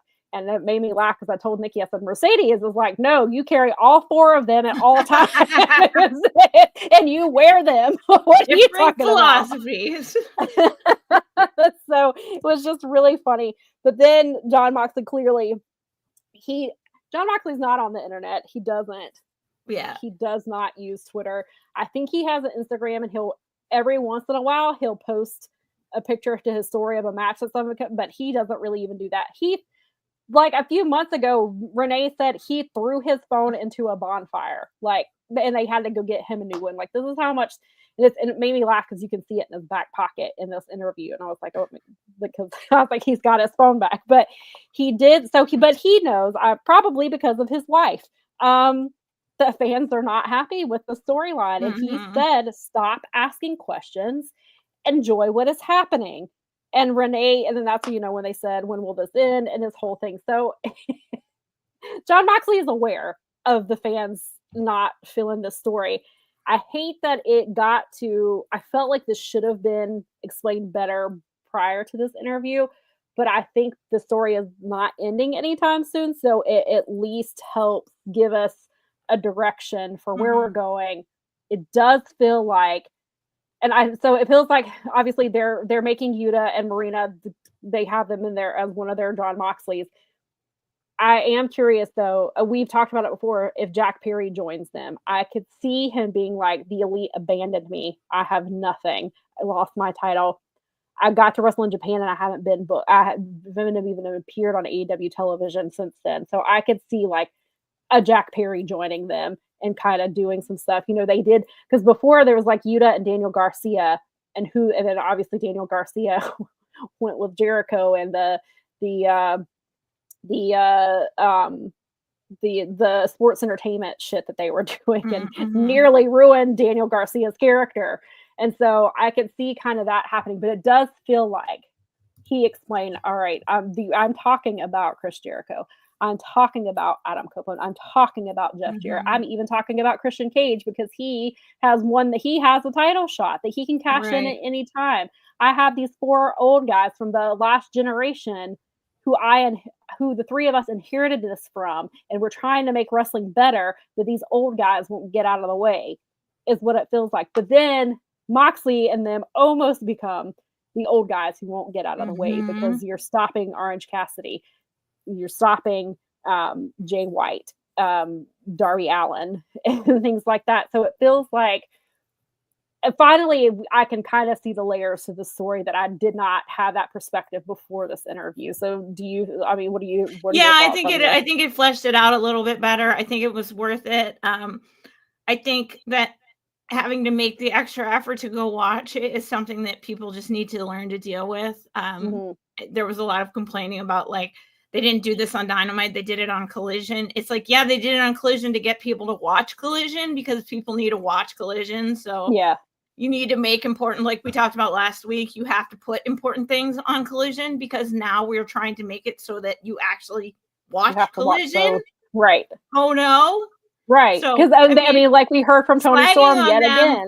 Flagging on them for trying to get viewership on a Saturday night by doing fun stuff is kind of a silly way. And when you're like, I mean, so to Jon Moxley's entire point, it's like, okay, but they're doing important stuff on Collision, and you guys are whinging about it because they didn't do it on Dynamite. It's not a B show. We're not treating it like a B show. Like, important shit's going to happen on Collision. You need to tune in. So I do like that. And I do like the fact that it's a new world. They need to use any media sphere that they possibly can. Like, I don't know how many views are on that, but I'm willing to bet it's a lot, or at least enough that, I mean, we're not going to get 100,000 views on a freaking thing. And if we do, awesome. Thank you. We love you. We appreciate it. We would love that. Like and subscribe.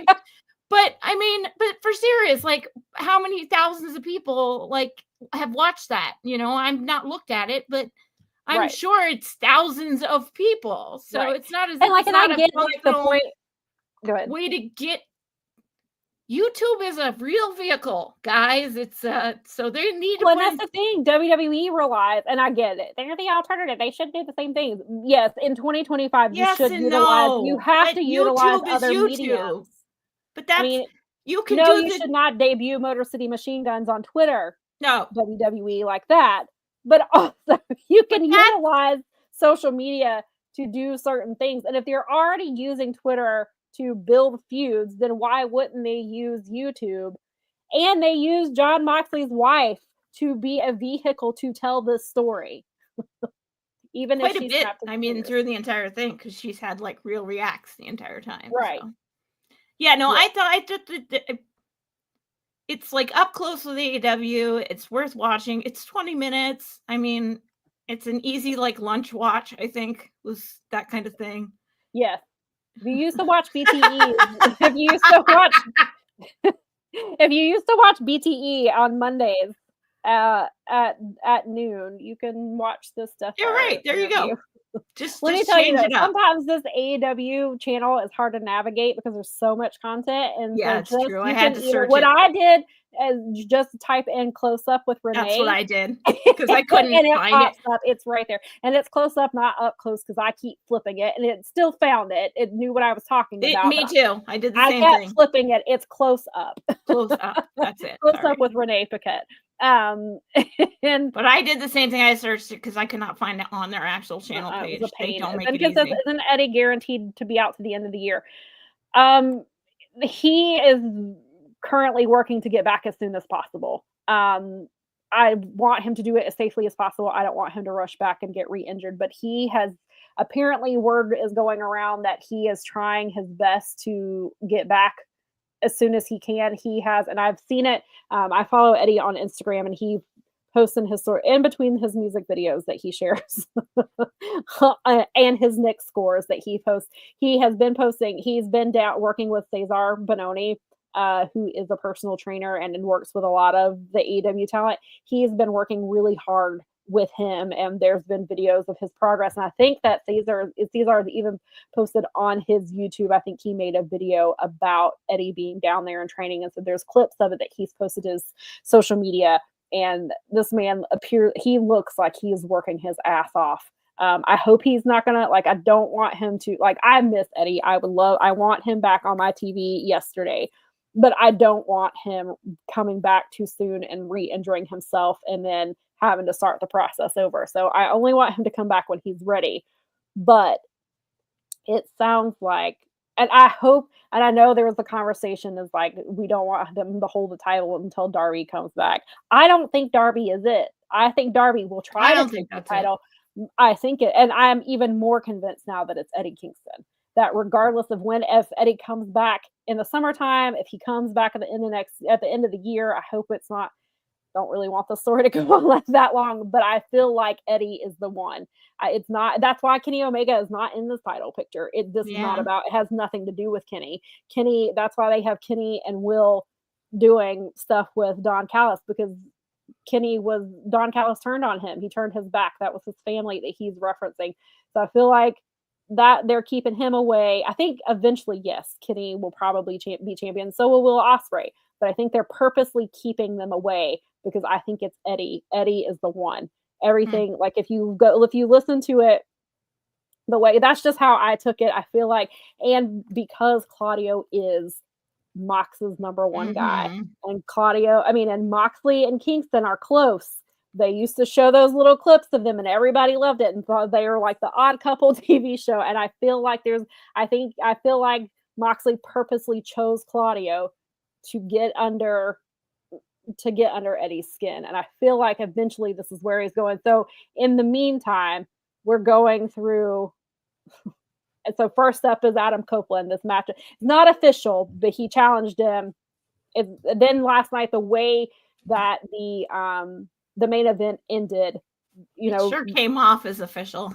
But yeah, FTR. So FTR, of course, won the Mid-South Street fight, which is interesting because Death Rider is supposed to be not necessarily unbeatable, but kind of unbeatable. So you have I know it's to set up. Yeah, they had interference. I know it's to set up Adam Copeland to appear that he could beat Jon Moxley. Right.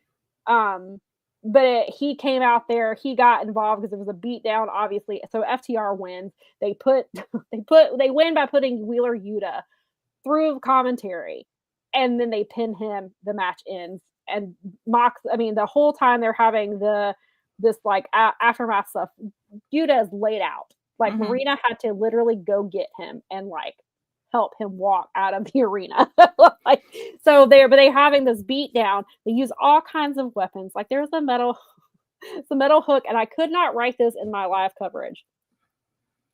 Jon Moxley got a giant metal hook to the taint last night. Dax just, and then Marina saw it, grabs Dax by the dick to make him let go. Like I had to pause it. I was laughing so hard. I was like, oh my God. I was like, but it was great. Like it was just really, I did not expect it to in that way, but I was like, I can't write this in my live coverage. Like I will probably get in trouble. So I had to go the Taz route and use the handbag. That's okay. So somebody told me, and that's generally, if that happens, I generally will just say yam bags in my, I know I could say below the belt, but that's boring. Saying yam bags is fun. And as Ty said last week, yam bag Yahtzee. Yam bag Yahtzee has been, yep. Yeah. And somebody, I had said it last night, and somebody in the wrestling was like, they're like in the perineum. And I was like, yes, if it was Excalibur, that is the word that he would have used. That is the appropriate word to use. But I don't think that I can say that.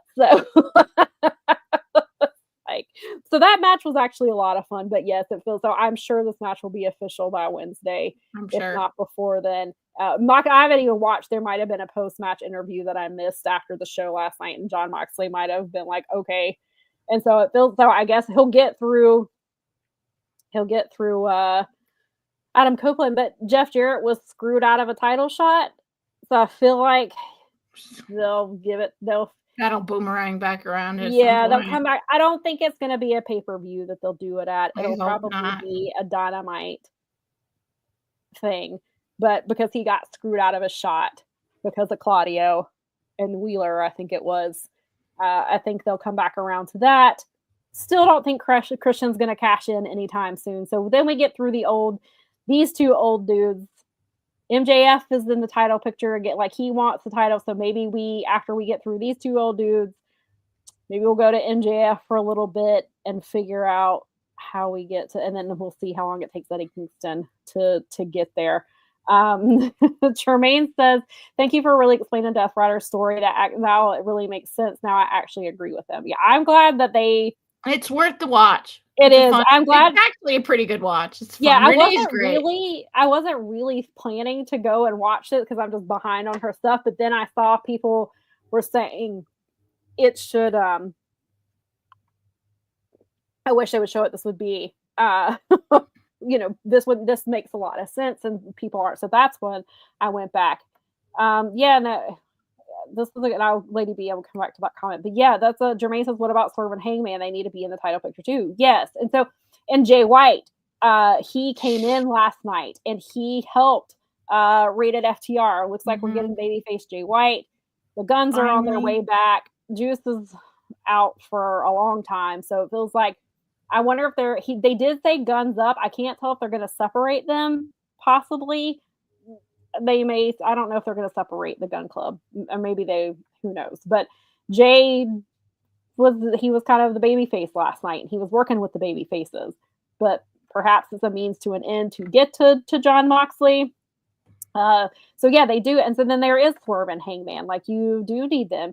But Swerve has this really great story that he's telling with Ricochet. There was a really great promo segment last night. It started out as Renee and Ricochet, and then Swerve comes in and he said, I'll take it from here because these men always disrespect Renee. Always disrespecting this woman at her job. And like we saw on Wednesday, Hangman walked right past her. She was hanging outside the Swerve's locker room to talk to him, and he walked past her, looked around and saw he wasn't there, and then he just looked like he didn't even realize she was standing there. And so of course so maybe they get some title stuff in here while we're waiting on Moxley. perhaps. And then Lady B says, while I do like Eddie, I see this Death Rider thing as AEW trying to build someone as their new top star to carry the company to its next era in a crowning moment like Cody at WrestleMania. They could, and that's why people thought it was going to be Darby. But to me, it's not Darby. Like, I don't feel, I'm just not sold on him as being the guy. I mean, they do kind of set it up to be him, and they could. I mean, maybe it gets to the point where Yuta turns on Jon Moxley and they put Yuta. I love Yuta. Do I see him as a world title champion? Not right now. Not today, but no, and not when you have Swerve and Hangman and Jay White and Kenny Omega and Will Ospreay. Like, you have all these. And Okada. There's all these. And Okada. Yeah, you have all this stuff. So I feel like Eddie at least will be the one to come back to stop this storyline at some point. Maybe, I hope he's not a transitional champion. And we did have, so Jericho, Bandito did come back last night. So Bandito and Jericho was supposed to, that was going to be the match. But he came back at Final Battle because Bandito was a former ROH champion. Poor Bandito concussed himself. Is back. He came for them last night. He put Brian Keith through a table with a tornado and Big Bill. So it feels like they're getting that story. So even though I'm still on my Shane Taylor agenda, at this point, I'm on the agenda of anybody who can get that title off of Chris Jericho. Yeah. Even if it means Eddie Kingston comes back and takes that title from him. There you go. Colin says, I need Jay White to win the world title before his contract is up. Me too. You and me both, brother. Title one, not that fake shit he was doing with MJF. Correct. I hated that story. Tell me about it. Unfortunately, the Jeff Jarrett nightmare scenario was not over. No, it feels like it's just on pause. It really does. Jay White is the star. Swerve versus Moxley should happen next. Swerve is the only one who can match Moxley's viciousness. I'm into that. I would be down for that. Like, especially after, I think it would make sense to switch from Adam Copeland to somebody who is a current star. And Swerve is somebody. He made himself. Swerve is basically what they're talking about. Like, this is exactly what they're talking about. Right. He made himself.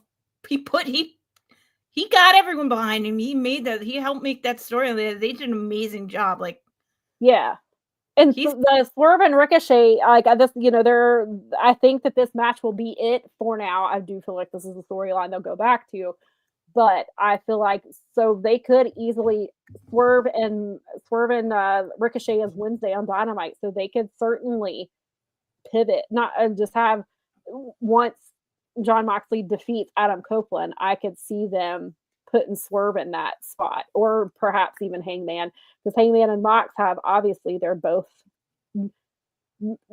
Hangman's day one. Moxley's pretty close to being day one, or no, I guess he was, because he came. I mean, he came at Double or Nothing, so he wasn't day one as in he was in the press conference like Hangman Page was when AEW was announced, but he was at the very first Double or Nothing, so he's pretty much as day one as you can get with Hangman. So that's definitely a story that we could tell there too. The Lady B says, whoever beats Mox really needs a rating draw, someone that can sell tickets, just not sure who that person is right now. Yeah, they got some building up to do for sure. Swerve definitely is pretty close to being that. Like, when you go to shows when they aren't wooing, they are whose house, Swerve's house, a lot of chance. And every show I've been to has been like that. So I think, he's pretty over it. And again, like when I was at Revolution, they nearly booed Hangman out of the building. I never thought I would get to a point where Hangman gets booed like that. But it's so funny that he got booed like that. But also, a lot of people don't think Hangman is wrong in the things that he's done to Swerve, and much like Kevin Owens. So it'll be really interesting. And then we also, I don't think he'll be in the title picture, but like Speedball should be here at some point at any time. I do not think he's a member of the Don Callis family. So I don't like that theory. I don't think that's him. I hope not. And also, I asked it the other day, unless he's the Don Callis family member, the sixth member, where is Mark Davis? That's who I was wondering if it would be. I think he makes a lot of sense. Just because Kyle Fletcher is against Don Callis now deal, and or at least trying to move away. Well, Will is, but Kyle is still in the Don Will Callis is and family. Kyle isn't. So Mark would be a good wedge. Yes. Yeah. Yeah. And Hangman's redemption story is going to be very interesting. And we do see, even if it takes him a while to get to that redemption, we're starting to see the cracks because he did not expect Christopher Daniels to tell him, congratulations, you retired me. Like, you hear him. I didn't hear it until somebody cut it. And you hear him say, and he says, what? And so you kind of see the little bits of the cracks, and you even see it. You saw it a little bit with the cage match that he turned around and looked at Swerve like, I can't believe I just did that. But then to push that down, he just went and beat the crap out of Swerve some more. So it feels like you can see that it's coming. And they can, this story, besides, to me, still, Mariah and Tony is the best story they told. But Swerve and Hangman is right there. Tony is freaking brilliant. Nikki said it's Kevin Owens. I saw that, yeah. It's just cute, Nikki. I mean, he actually, if you think about it, if the Kevin Owens character as it currently is, he actually could fit into the That'd be a whole. He fits in the Don Callis family much better than that would be hilarious. Yes. Lady D says, I need him to follow up on Hangman going into Swerve's locker room. I'm very intrigued. Fernando says that he thinks it's going to be Mark Davis. And then also somebody wanted us to talk about Harley, Cameron, and Mercedes. So we will talk about that really quick. That was a really great segment. So Harley obviously is trying to get a title match with Mercedes in Australia. And Mercedes is like, girl, you haven't even won a match on TV yet. Well, Harley won a match on TV last night. She beat Taya in 7.5 minutes. They had a really solid match.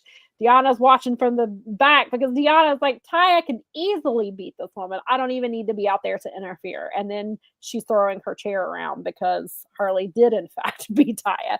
So then they cut back and Renee is standing outside of Mercedes' locker room because Harley is there. And Harley has a puppet because earlier in the night, Nigel mentioned during her match that she was at a bar doing ventriloquism. Of course, because what can Harley not do? Harley can do anything. So of course she is a ventriloquist. So she has a Mercedes Moné puppet and she has a purple wig on. She has big black sunglasses with rhinestones on her head. And she's like, oh, what's this? And so as Mercedes, she's saying that Mercedes changed her mind. She does want to wrestle her in Australia. She's great. And Harley's like, oh, so I can go in my locker room and go in your locker room? And she's like, yes. And she's like, and I can help myself to anything? And she's like, yes. And so Mercedes, Harley, and Renee all do the CEO dance. And Mercedes comes in the shot also doing the Mercedes dance. And she was like, Harley, you are really entertaining, but what I see is that's covering up the fact that you aren't good enough to wrestle me. So you are hiding that. You're hiding behind these characters and you're seeing, all your entertainment. And I'm not giving you that match. And stay the hell out of my locker room. and then I saw earlier today, Mercedes posted a picture of the puppet and was talking about how disrespectful it was. Oh, jeez. That's awesome. No. It was. So it's a really that is the rumor is that Mercedes, we talked about it last week, is that Mercedes is going to wrestle Harley for the title. We've had conversations about whether Harley deserves the title shot this early.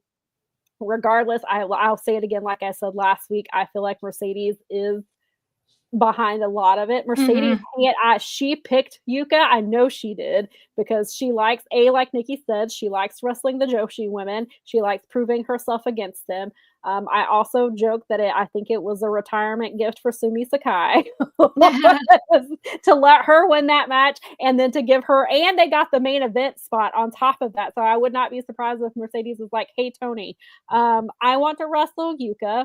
It's going to be a title match. And also it's going to be the main event. Bye. That's how I feel it played out just like that.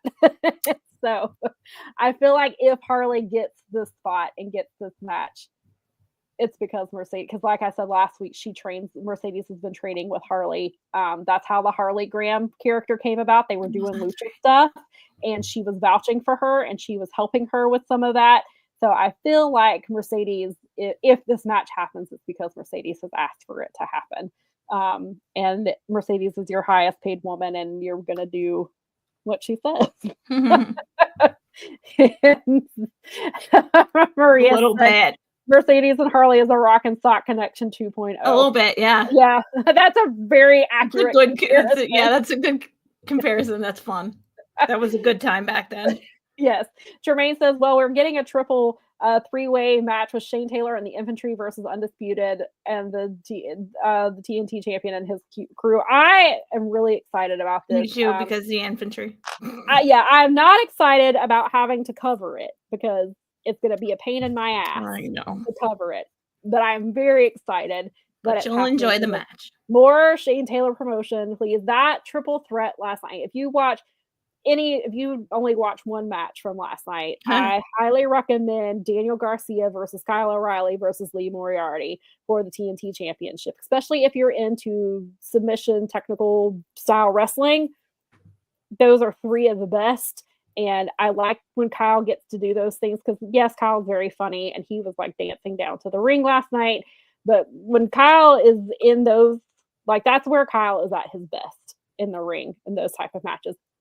I think Lee Moriarty is very underrated, especially if you don't watch ROH, but I feel like he's just overlooked a lot and he is really great. And I think I really like Daniel Garcia. I really enjoyed that match. And so I'm very excited for Shane Taylor Promotions to get TV matches. And yes, Fernando says we're getting Toni Storm versus Queen Aminata on Dynamite. I saw that also. I'm very excited for, as a friend said, he's excited for the match, not excited for Queen Aminata to keep taking some L's, which I agree with. But at least she's getting TV time. Yes, and she is getting to wrestle one of the best. And Mariah May, that was Queen Aminata was her first opponent, and which is why they're doing this story, is why they're having Toni wrestle her. So I will take it. I am glad. But Collision has been fun. Even if you don't watch it live, if you have a way to DVR it, I highly recommend it because there's some good stuff happening there. And I agree, Fernando. I think Kyle O'Reilly should eventually win that TNT championship.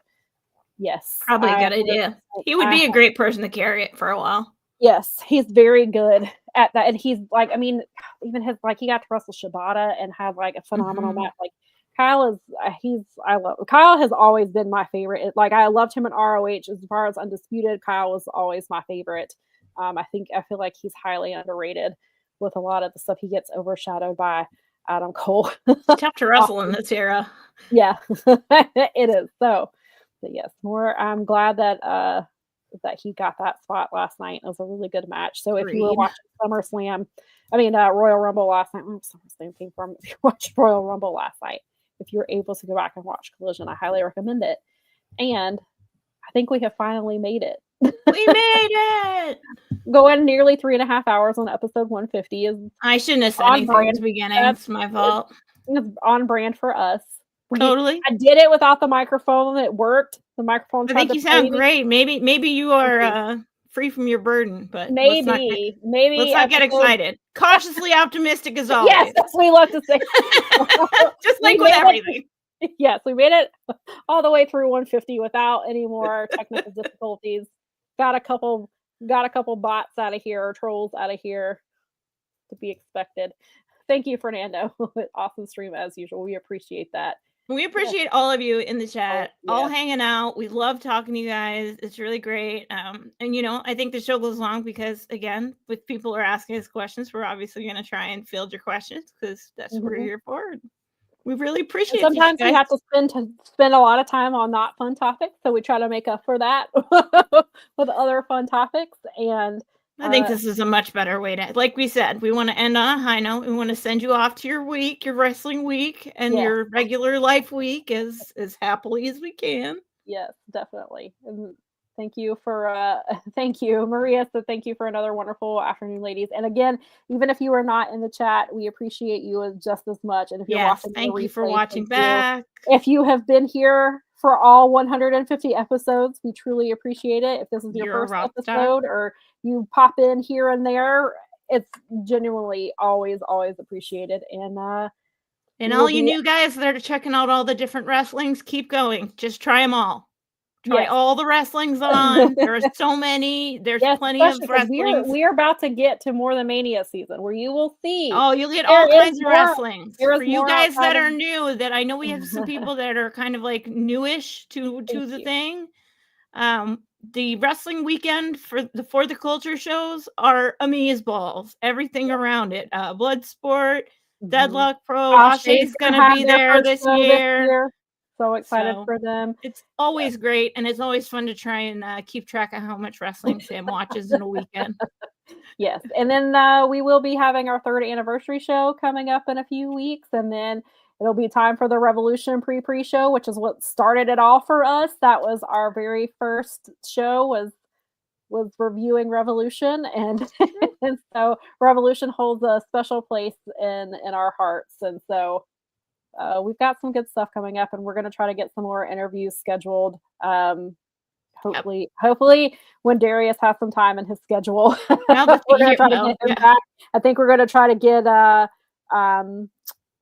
don't I just bring his name from City Championship? I've been talking to. We're going to definitely try and get Mr. Bowser back on to talk about the new stuff.